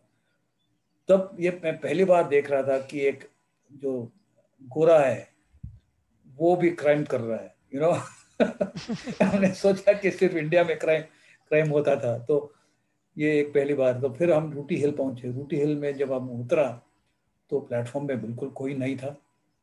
तो फिर मैं चलने लगा और फिर एग्जिट देखा तो एग्जिट से बाहर गया तो मुझे वहाँ भी बिल्कुल खाली। तो एक कार खड़ा था और जब मैं कार के पास गया तो ऊपर लिखा था बड़े अक्षर में TAXI, टैक्सी। तो मैंने कहा कि मुझे फलाना जगह जाना है, इस होटल में जाना है। तो उन्होंने बस सर बैठ जाओ आप। तो मैं और उन्होंने बस 2 मिनट में होटल पहुंच गया। तो मुझे पता चल गया कि अगर मैं पैदल भी चलता तो मैं आराम से पहुंच जाता। तो एनीवे, तो ये सब नए नए एक्सपीरियंस अनुभव थे। इसी प्रकार जब हम पहली बार 6 महीने के बाद मुझे इंग्लैंड जाना पड़ा, इसी मकसद से कि इंग्लैंड में जो लोग हैं जो ब्लाइंड क्रिकेट से शामिल थे, उन्होंने भी कहा कि आप इंग्लैंड आइए और हमसे आमने सामने बात कीजिएगा। तो इसी प्रकार हमने इंग्लैंड गए। इंग्लैंड का भी टिकट यस सर, मुझे मतलब हम हाँ, कहने को तो कह सकते कि 1998 में आपने और वर्ल्ड कप ऑर्गेनाइज किया, ये एक मतलब वर्ड्स है, लेकिन आपकी जो उसके पीछे की मेहनत है कि 5 साल बाद ही 5 साल पहले ही उसको अनाउंस करना, और फिर कई सारे देशों के हाई कमीशंस को लिखना, और फिर उन देशों को विजिट करना, उनको कन्विंस करना, प्रेजेंटेशंस देना, और और एक और इधर बैकएंड में एक इंडिया के लोगों को भी उनकी सोच को बदलना, स्पॉन्सर्स पाना, एक मतलब एक काफी बहुत डिफिकल्ट था और इंटरेस्टिंग भी एक जर्नी रही है आपकी, एक मतलब। नयापन था। और एक हम यंग भी थे और एनर्जी काफी था। और तो हर मोड पे लोग पूछते थे कि ये क्यों कर रहे हो, इससे क्या फायदा होगा, इतना पैसा क्यों होगा, और जब वर्ल्ड कप का बात हुआ तो जब फॉरेन टीम्स जब किसी इवेंट के लिए इंडिया आते हैं तो कई परमिशंस लेने पड़ते हैं सरकार के लेवल पे भी। तो यू नो ये जो हमने साउथ अफ्रीका, तो जब हम इंग्लैंड गए थे तो उन्होंने कहा कि साउथ अफ्रीका में कोई बंदा है जो क्रिकेट में दिलचस्पी रखता है, तो शायद हम उन्हें भी बुलाएं। तो उनका कांटेक्ट नंबर मुझे किसी तरह से मिला, उनसे मैंने बात किया तो उन्होंने कहा कि हाँ मैं आऊँगा। तो हमने 1996 में दिल्ली में ये क्रिकेट का एक कॉन्फ्रेंस बनाया था सितंबर में। तो सितंबर तो बाकी सारे जो ऑस्ट्रेलिया थे, न्यूजीलैंड थे, इंग्लैंड थे, श्रीलंका था, पाकिस्तान था, पाकिस्तान नहीं, पाकिस्तान बाद में आया। ये सब देशों का जो प्रतिनिधि थे उनका संस्थाओं से जुड़े थे वो लोग। और वो लोग आराम से टिकट वगैरह करके उनका प्रोग्राम तय हो गया था कि वो लोग दिल्ली करीब 19 तारीख को, सितंबर 19 को पहुंचेंगे। इस साउथ अफ्रीका का बंदा जो है उन्होंने करीब 10-11 तारीख को मुझे फ़ोन करके बोला कि हालांकि मैं साउथ अफ्रीकन हूँ, मैं इस वक्त इंग्लैंड आया हूँ और इंग्लैंड से मुझे कुछ सस्ता टिकट नहीं मिल रहा है। तो मैंने कहा कि तो तो मैं क्या कर सकता हूँ। तो उन्होंने कहा कि देखो मुझे अभी वापस साउथ अफ्रीका जाके वहाँ से आने के लिए बहुत मुश्किल होगा। तो मुझे याद आया कि जब मैं 3 महीने पहले इंग्लैंड गया था तो मेरा कॉलेज का एक दोस्त से मिला था जो एक एयरलाइंस में काम करता था। तो मैंने उनको फ़ोन किया और कहा कि ये मसला ये है और इस बंदे को एक सस्ता टिकट चाहिए, क्या आप मुझे मदद कर सकते हैं। तो उन्होंने बोला कि मैं देखता हूँ क्या कर सकता हूँ। 2 दिन के बाद उन्होंने मुझे फ़ोन करके कहा कि हमें 14,000 का एक टिकट मिल रहा है। तो मैंने इनको फ़ोन करके बोला कि एक टिकट मिल रहा है। तो उन्होंने कहा कि टिकट अभी ठीक है, वो 14,000 का टिकट मैं लेता हूँ, पर अभी आपका जो इंडियन हाई कमीशन है वो कह रहे कि आप मुझे केप टाउन से वीज़ा लेना होगा, इंग्लैंड से आपको वीज़ा नहीं मिलेगा। तो मैंने कहा कि एक नया मुसीबत हो गया ये। तो उन्होंने कहा कि अगर मुझे इंग्लैंड से वीज़ा मिलना है तो फिर आपको भारत सरकार का जो खेल मंत्रालय है उनको उनसे संपर्क करना है और उनसे परमिशन लेना है, उसके बाद ही आपको वीज़ा मिलेगा, वीज़ा के लिए परमिशन मिलेगा। तो मैंने कहा कि अगर हमें भारत सरकार से संपर्क करना है तो ये पूरा महीना लग जाएगा और हमें आपको यहाँ पर 3-4 दिन में पहुँचना है। फिर हमने दिमाग लगाया कि क्या करें, कैसे करें। मैंने कुछ जानकारी लिया और पता चला कि जो जो इंग्लैंड का जो हाई कमिश्नर था, इंडियन हाई कमिश्नर था, वो डॉक्टर LM सिंघवी थे। और 1994 में मुझे एक अवार्ड मिला था, संस्कृति अवार्ड। और संस्कृति संस्थान जो था उसका एक मेंबर था डॉक्टर सिंघवी। तो मैंने ठान लिया कि मैं डॉक्टर सिंघवी को एक फैक्स भेजूंगा। तो मैंने उनको एक लिखा कि आपको शायद याद होगा कि आपने मुझे 94 में आपका संस्कृति संस्थान ने मुझे एक अवार्ड दिया था। और अवार्ड का कारण था कि मैं एक प्रोजेक्ट लेके जा रहा था, world cup cricket for the blind. और उसी सिलसिले में मुझे एक आपका मदद चाहिए। और मैंने पूरा मसला उनको एक्सप्लेन किया। और आप विश्वास नहीं करेंगे, 2 दिन बाद मुझे ये साउथ अफ्रीकन जेंटलमैन से कॉल आया कि उनको इंडियन हाई कमीशन से कॉल आया था और उनसे कहा गया कि पासपोर्ट और टिकट लेके वो हाई कमीशन पहुंच जाए। 24 घंटे के अंदर उनको वीज़ा मिल गया और 19 तारीख को वो भी दिल्ली पहुंच गए। तो तो अगर मैं मतलब एक इस अलग अलग लेवल पर अलग अलग पर्सन की अलग अलग प्रॉब्लम्स थी, हाँ और लेकिन आपने उन सब प्रॉब्लम्स को टैकल किया और फाइनली वर्ल्ड कप अरेंज हो ही गया। और उसके ये मीटिंग के बाद जब वो वापस जा रहा था तो उनके साथ मेरा बात हो रहा था। तो उन्होंने कहा कि क्या कभी हम ये उम्मीद रख सकते हैं कि अगले 5-10 साल में आप भारत के प्रधानमंत्री बनेंगे? तो मैंने बोला कि क्यों? तो उन्होंने कहा कि जिस प्रकार से आपने मेरा इंडिया आने का जो प्रबंध किया वो तो इम्पॉसिबल सिचुएशन था और आपने उसको मुमकिन कर दिया। तो मैंने बोला कि भाग्य हमारे साथ था, भगवान हमारे के साथ है और ये कार्यक्रम ऊपर वाले के से ब्लेस्ड है एंड इसीलिए ये सब हो रहा है।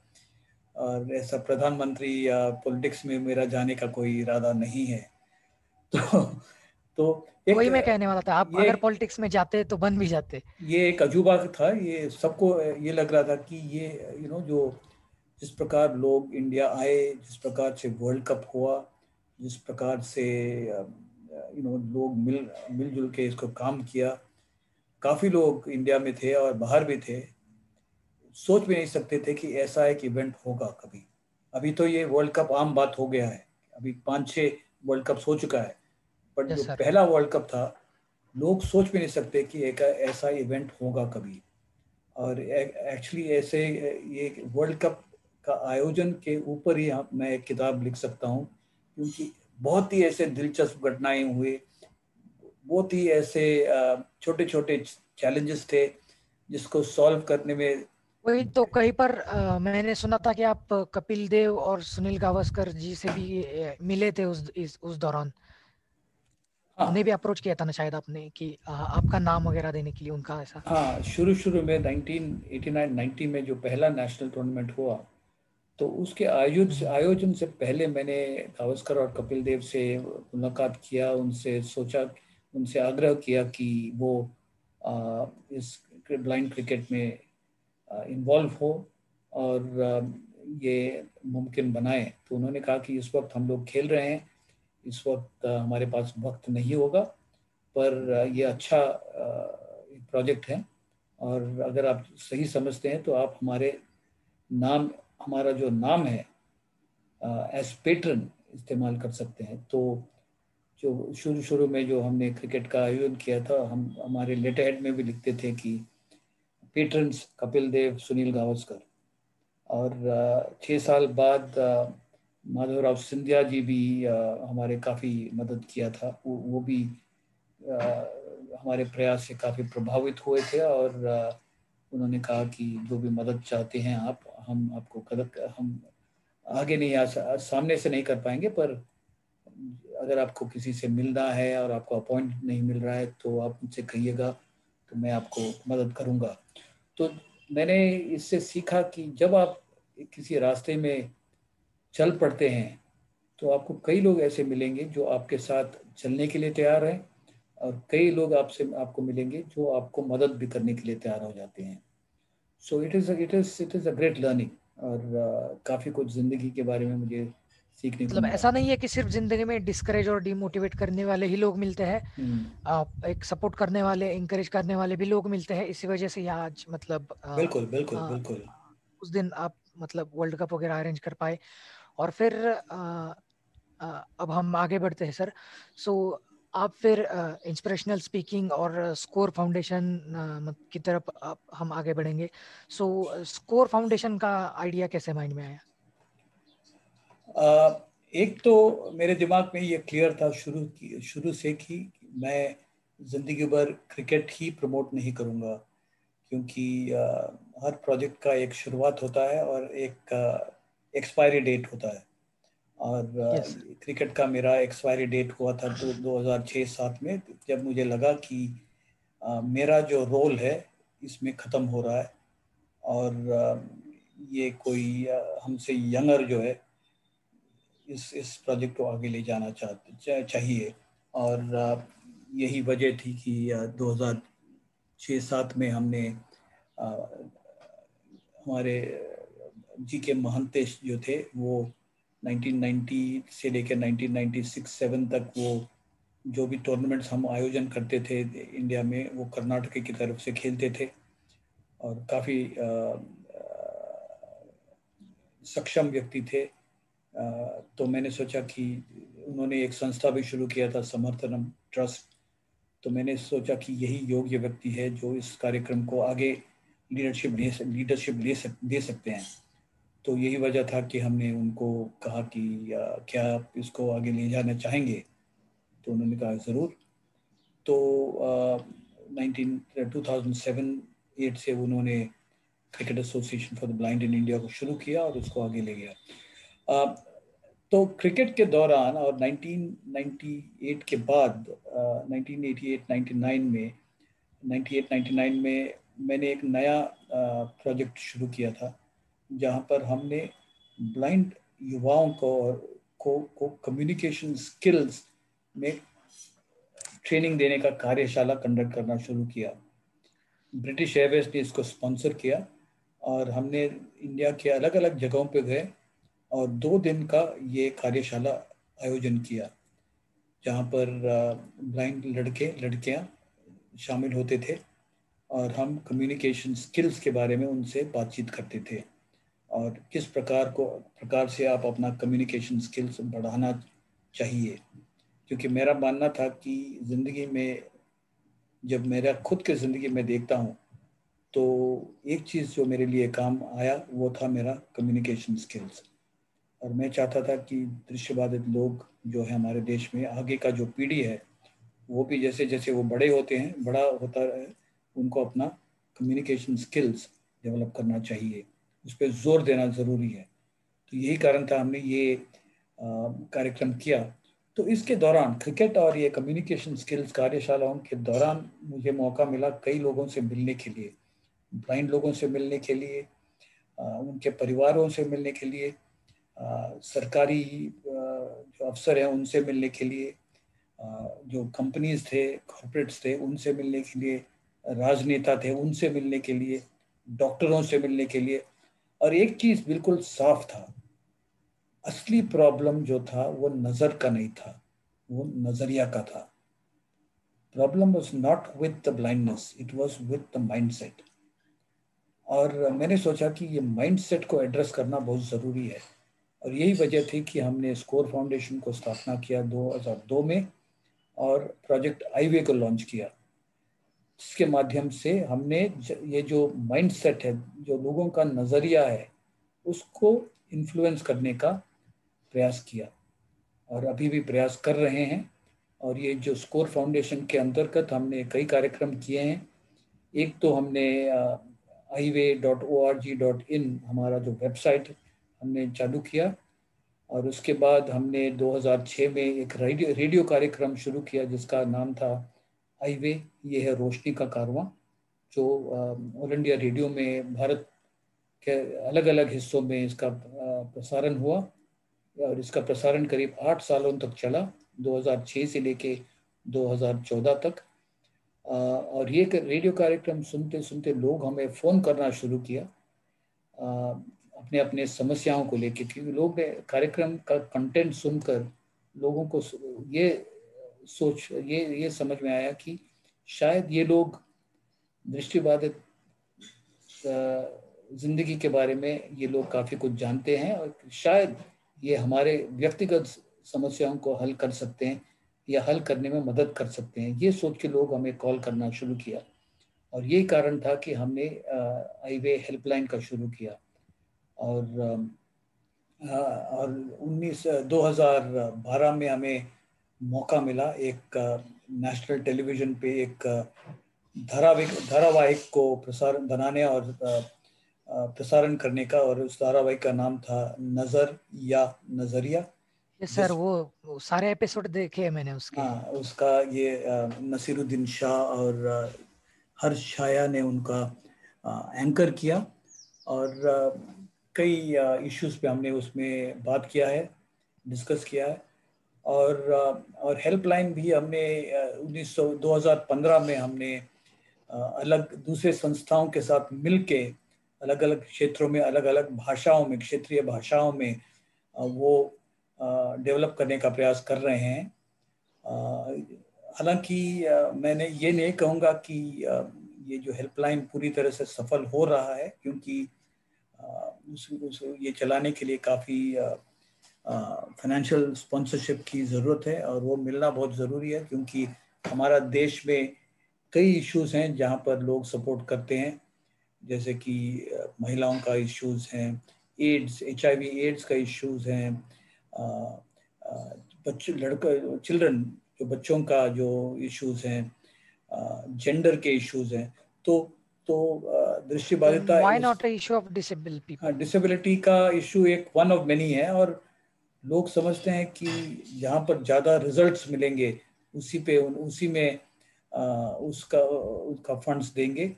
और जैसे हमने शुरुआत में कहा था, लोग डिसेबिलिटी पे अटक जाते हैं और जो डिसेबल्ड जो लोग हैं उसका जो पोटेंशियल है, क्षमता है, जो पॉसिबिलिटीज़ हैं, उस पे कम लोग सोचते हैं। और यही दुर्भाग्य के कारण है कि लोग इन्वेस्टिंग इन ब्लाइंडनेस या डिसेबिलिटी उतना यूजफुल समझते नहीं हैं और तो सीरियसली नहीं लेते हो। हाँ, सीरियसली लेते नहीं है, क्योंकि इसका परिणाम क्या होगा, परिणाम मिलेगा नहीं तो इसमें पैसा क्यों डालें। और वो सोचते हैं कि आप ब्लाइंड हॉस्टल क्रिएट करो। और एक बात है सर, मतलब ऑर्गेनाइजेशन या कंपनीज जो है वो क्वांटिटी पर फोकस करती है कि हमने इतने लोगों को इम्पैक्ट किया। बिल्कुल। वो भी एक बात है कि वो क्वालिटी पर फोकस नहीं करते, क्योंकि वैसे भी उन्हें CSR फंड कहीं ना कहीं यूटिलाइज करना है। बिल्कुल। और जब वो CSR रिपोर्ट करते हैं तो उनको कहना है कि मैंने 3000 लोगों को मदद किया है, और 3 लोगों को मदद किया है, उससे कुछ ज़्यादा इट्स नॉट वेरी इम्प्रेसिव जब आप रिपोर्ट पढ़ते हैं। सो एनीवे दैट, तो गाड़ी चल रहा है और आगे भी कुछ नए कार्यक्रम करने का प्लान है, पर अभी फिलहाल कोविड की वजह से सबका फोकस कोविड है और मेरे ख्याल से काम में भी दिक्कत हुए हैं, क्योंकि ऑफिस चलाना मुश्किल हो गया है, लोग घर से काम कर रहे हैं और घर से काम करना एक दूसरा चैलेंज है। और तो इस चैलेंज के दौरान हमने कुछ इनोवेशंस भी किए हैं, बट मेरे ख्याल से भविष्य में क्या करना है इसके बारे में हमें गंभीरता से सोचना है। और मेरे ख्याल से दुनिया जो है कोविड की वजह से एक्चुअली बदलने वाला है, और ये नया दुनिया क्या होना है वो अभी हमें ठीक से मालूम नहीं है। टेक्नोलॉजी में मेरे ख्याल से इसमें काफ़ी हाथ होगा और उसके हिसाब से हमें अडाप्ट भी करना पड़ेगा। बिल्कुल। Yes sir. और आपकी मतलब as a inspirational speaker journey कैसे रही है? मतलब आपने शुरुआत कब की, और जैसे कि बहुत बड़ी कंट्रीज में अपने लोगों को इंस्पायर किया है, वहाँ का आपका मतलब वहाँ के लोगों का अप्रोच कैसा है? वहाँ पर ब्लाइंडनेस मतलब पीपल विद ब्लाइंडनेस की परिस्थितियाँ कैसी है? उनकी तरफ आप किस नजरिए से देखते? क्या वो हमारी तरह है या फिर डेवलप्ड है? क्या उन्हें ज्यादा फैसिलिटीज अवेलेबल है? क्या है मतलब? उस पर आपका व्यू क्या है? हाँ, मैं 2-3 चीज़ें कहना चाहूँगा। हालांकि मुझे क्रिकेट और इंस्पिरेशन स्पीकिंग के वजह से दुनिया काफ़ी देखने का मौका मिला। Australia, New Zealand, Pakistan, Bangladesh, Sri Lanka, south Africa, हाँ, तो मतलब आपने एक मिक्सचर देखा है developed, USA, Europe. Developing and under developed countries का। बिल्कुल बिल्कुल बिल्कुल। तो एक चीज़ मैंने देखा कि इंसान जो है हर जगह पर एक जैसा है, पर जो डेवलप्ड कंट्रीज हैं जैसे कि इंग्लैंड है, जैसे कि यूएसए है, ऑस्ट्रेलिया है, यहाँ पर दृष्टिबाधित लोगों के लिए जो सुविधाएं हैं मेरे ख्याल से ज़्यादा बेहतर है। जैसे कि आम व्यक्ति जो है हर जगह पर लगभग एक जैसा ही है।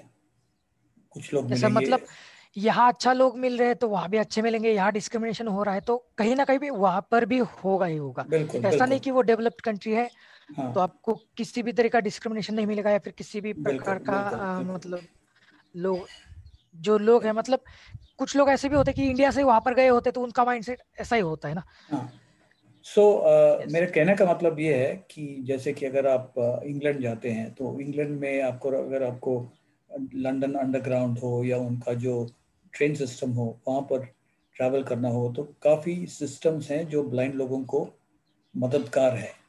काफ़ी मतलब प्रोविजंस हैं एक्सेसिबिलिटी के हिसाब से अगर देखा जाए तो। एक्सेसिबिलिटी और सर्विसेज के हिसाब से। यस। अगर आप वहाँ पर आपको लार्ज प्रिंट हो या एक्सेसिबल टेक्नोलॉजीज आपको काफ़ी मिलेंगे। बट आम व्यक्ति जो है उनमें आपको कुछ लोग होंगे जो आपको हेल्प करने वाले सपोर्टिव टाइप के लोग होंगे, काफ़ी ऐसे लोग होंगे वो आपके प्रति इनडिफरेंट भी होंगे। तो that is something which India में भी वही हाल है। बट इंग्लैंड हो या यूएसए हो या ऑस्ट्रेलिया हो, यहाँ पर सरकार की तरफ से काफ़ी कानून है और काफ़ी सिस्टम्स है जो ऑलरेडी इन प्लेस है। तो लोग कहते हैं कि अमेरिका इज़ अ वेरी, उनका अमेरिकन डिसेबिलिटी एक्ट है जिससे जिसके वजह से काफ़ी एक्सेसिबल है। तो अगर आप अमेरिकन डॉलर को देखेंगे, it is the most inaccessible currency. तो हर नोट का साइज एक जैसा ही है, हर नोट का डिज़ाइन भी एक जैसा ही है। एक अल्पदृष्टिवान हो या एक ब्लाइंड व्यक्ति हो, उनको वो पहचानना बहुत मुश्किल हो गया। मैं गया था न्यूयॉर्क में पेन स्टेशन में, वहाँ पर अगर मेरे साथ मेरा दोस्त नहीं होता तो मुझे बहुत कठिनाई हो जाता वहाँ पर। सो यस सर, अभी तो बहुत सारे सॉफ्टवेयर वगैरह अवेलेबल है करेंसी रिकग्निशन के लिए, लेकिन हाँ, पहले की बात अलग थी। या सो तो हर जगह पर मैंने देखा है कि वहाँ पर विकलांग लोगों का एक आंदोलन हुआ है, एक प्रयास हुआ है जिसकी वजह से बदलाव आया है। जिस प्रकार इंडिया में हाँ, भी ऐसे ही नहीं हुआ है कोई। ऐसा ही कुछ हुआ नहीं है।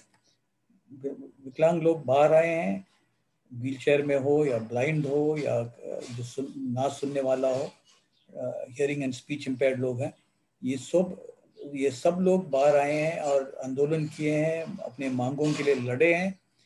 इस वजह से वहाँ पर काफ़ी सुधार हुआ है। और आज के तारीख में आप देखेंगे कि सरकार में भी काफ़ी लोग हैं जो ब्लाइंड हैं, वो काम कर रहे हैं वहाँ पर।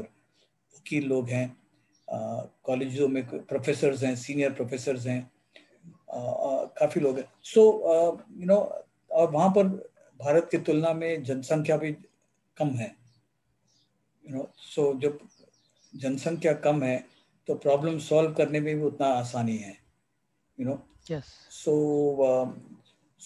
बट अगर आप रूरल इंग्लैंड या रूरल अमेरिका में रहते हैं तो वहाँ पर आपको पब्लिक ट्रांसपोर्ट मिलेगा नहीं, बसेस नहीं है, टैक्सीज नहीं है।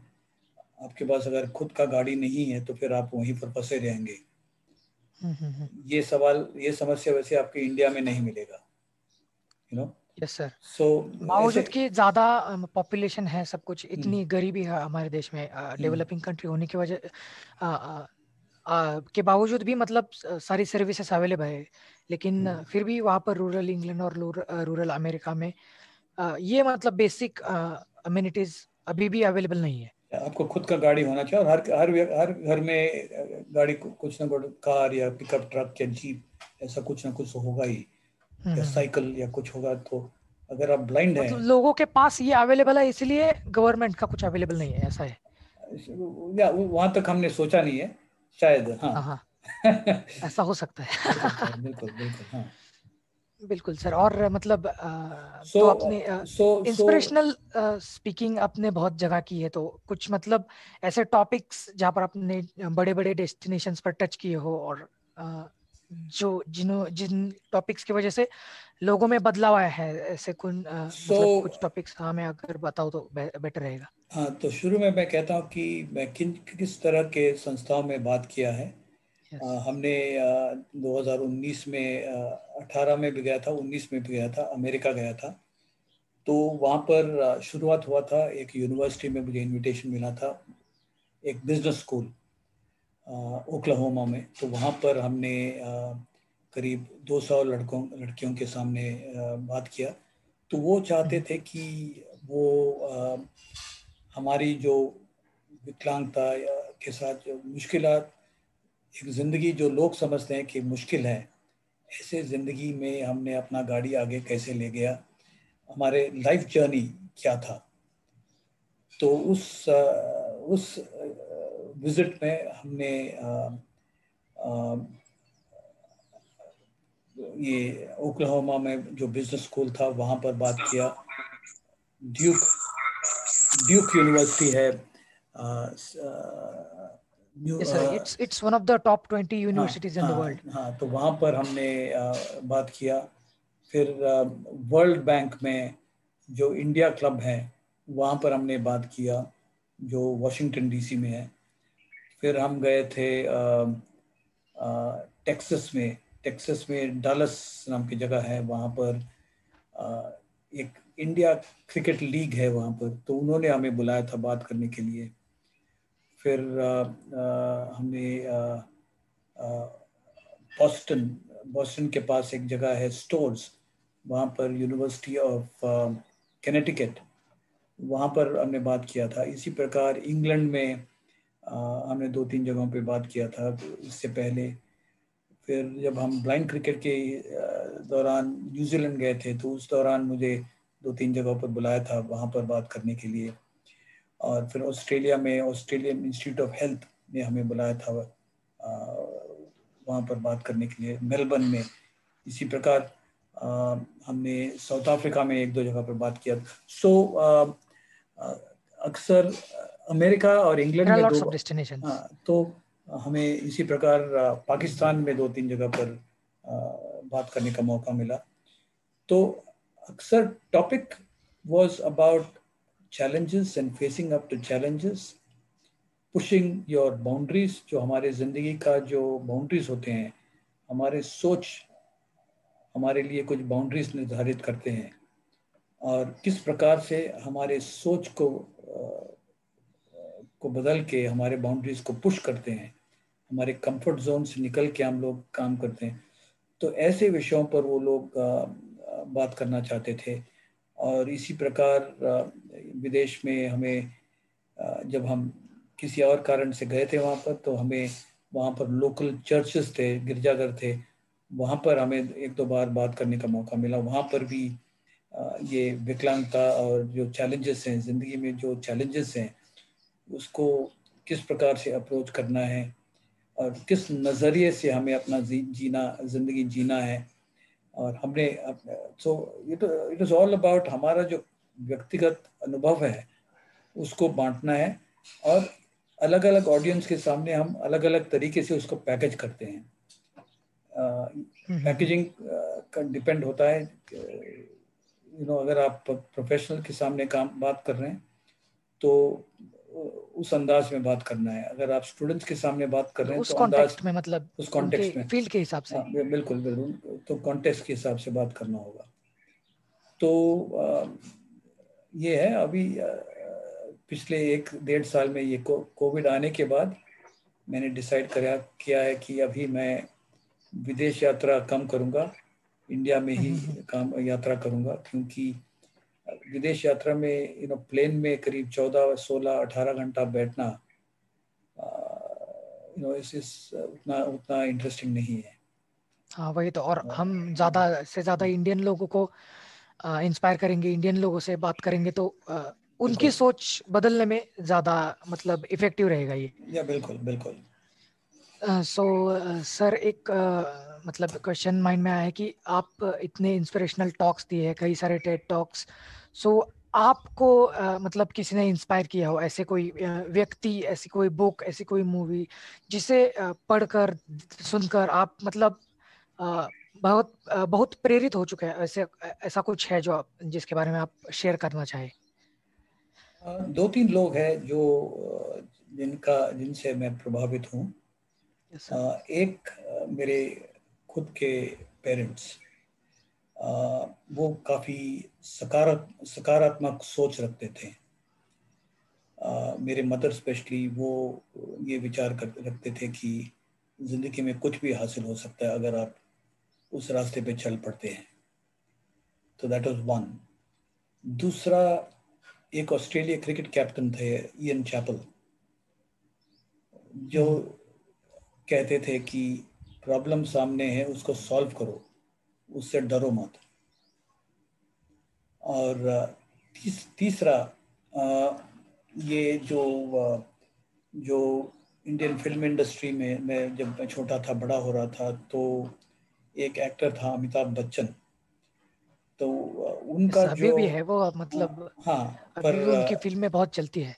हाँ, तो उनके जो पुराने फिल्म थे, उनका आवाज़ और उनका बोलने का तरीका, डायलॉग डिलीवरी का तरीका वगैरह, तो उनका जो कम्युनिकेशन स्किल्स था, जो फिल्मों में दर्शाते थे, डायलॉग डिलीवरी और जिस प्रकार वो अपने आप को प्रस्तुत करते थे, वो भी काफ़ी इम्प्रेसिव था और मेरे ख्याल से मेरे ज़िंदगी में काफ़ी प्रभाव डाला है। और फिर क्रिकेट मेरे ज़िंदगी में काफ़ी प्रभाव डाला है, क्योंकि मैं जो भी आज हूँ, ज़्यादातर लोग मुझे क्रिकेट फॉर द ब्लाइंड के जो कंट्रीब्यूशन मैंने किया है, उससे लोग मुझे जानते हैं। और आखिर में मैं ये भी कहना चाहता हूँ, मेरा वाइफ जो है वो एक सॉलिड सपोर्ट रहा है, एक सॉलिड, कभी भी वो सोचा नहीं कि जिस रास्ते पे हम चल रहे हैं वो हमें नहीं चलना चाहिए। वो बिल्कुल हमारे साथ कदम पे कदम मिलाते आगे चला, as a supporter, as a partner. तो और आखिर में मैं ये भी कहना चाहूँगा कि वो एक बहुत इंपॉर्टेंट चीज है कि हाँ, अपनों का सपोर्ट मिलना एक बहुत बिल्कुल इंपॉर्टेंट चीज है, बिल्कुल तभी हम कुछ बड़ा कर पाते हैं। बिल्कुल। और आखिर में कहना चाहूँगा कि ये सकारात्मक सोच जो है, वो ये भी कारण है कि शुरू बचपन से ही मेरे पेरेंट्स ने मेरा जो भगवान में विश्वास है वो डाला था, नींव डाला था। और जैसे जैसे मैं बड़ा होता गया, वो मेरा विश्वास बढ़ता गया। और मैं समझता हूँ कि जब भगवान आपके साथ है तो कोई भी आपके विरुद्ध आ नहीं सकता, और भगवान का एक रास्ता है। हो सकता है कि उनका सोच और हमारा सोच हमेशा मिलता नहीं हो, पर अगर आप उनके सोच के विचार अनुभव चलते हैं, तो जब नकारात्मक स्थिति भी आता है, आप उनके साथ उनको एक्सेप्ट करना और आगे चलने में बहुत बहुत मददगार होता है। सो ये संक्षेप में है मेरा जो प्रोत्साहन, आगे जाने का ईंधन, और जो शक्ति है, और जो लोग हैं, जो शक्तियां हैं, ये सब मेरे साथ अभी तक रहा है और उम्मीद है कि आगे भी रहेगा।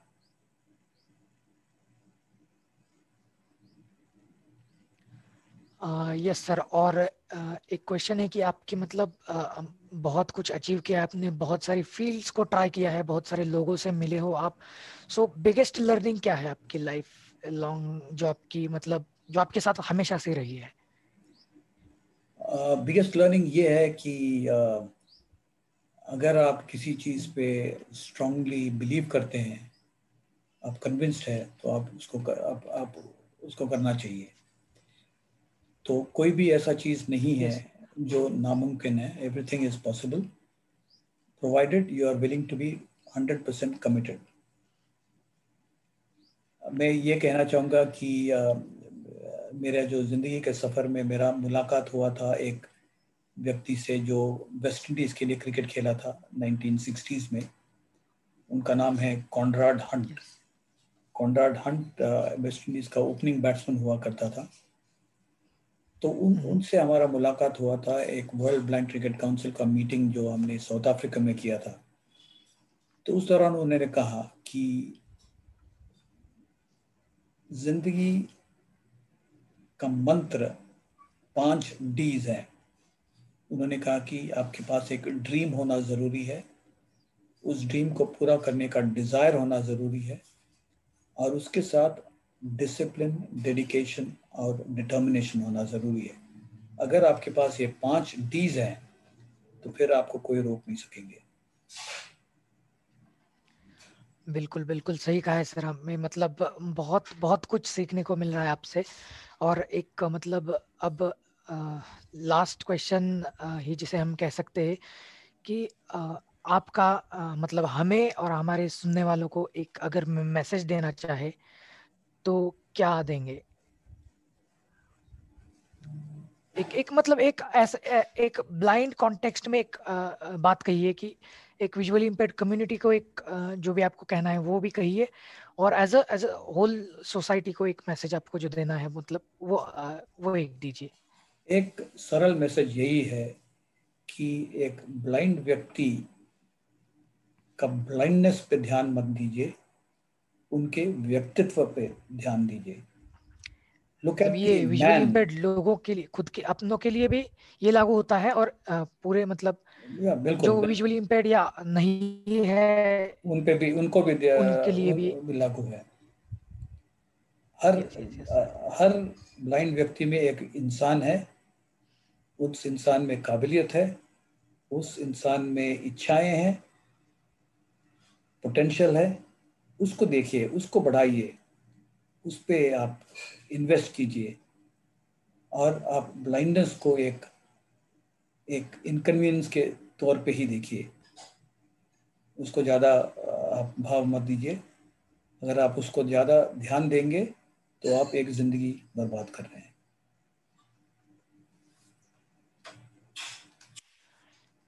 यस सर बिल्कुल। और मतलब आ, बहुत कीमती समय आपने हमारे लिए दिया है, और जो कि आपकी लाइफ में वैल्यूएबल लर्निंग्स है, आपकी जितने भी इंस्पिरेशंस रहे हैं, सब कुछ हमारे साथ साझा करने के लिए हम आपका बहुत बहुत मतलब शुक्रिया अदा करते हैं कि इतना सब कुछ हमारे साथ बांटने के लिए। और ये हमारे लिए बहुत मतलब प्रेरणादायक है ही, हेल्पफुल भी रहेगा, क्योंकि हम हमारे 20s में हैं।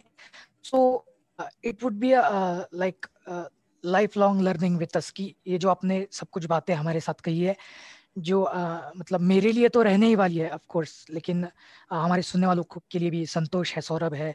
सो मतलब बहुत फायदेमंद रहेगी ये जो आपकी बातें हैं। So it was true pleasure talking with you, interacting with you and listening you. बहुत बहुत अच्छा लगा सर आपसे बात करके। हमें हम और मतलब बहुत धन्यवाद है सर आपका मैं भी इतना आपको, सब कुछ साझा करने के लिए। आपको भी शुक्रिया। Thank you very much. आपने मुझे इस लायक सोचा समझा कि मेरा ज़िंदगी और मेरा जो विचार है लोगों तक पहुंचाने के लिए, और आपका इस प्रयास को मैं मुबारकबाद देता हूं, और ये सोचता हूं और प्रयास करता हूं, और ये आशा करता हूं कि आपका ये जो प्रयास है सफल हो और कई लोगों तक पहुंचे और कई लोगों को इंस्पायर करें। बहुत बहुत शुक्रिया। Yes sir, thank you so much.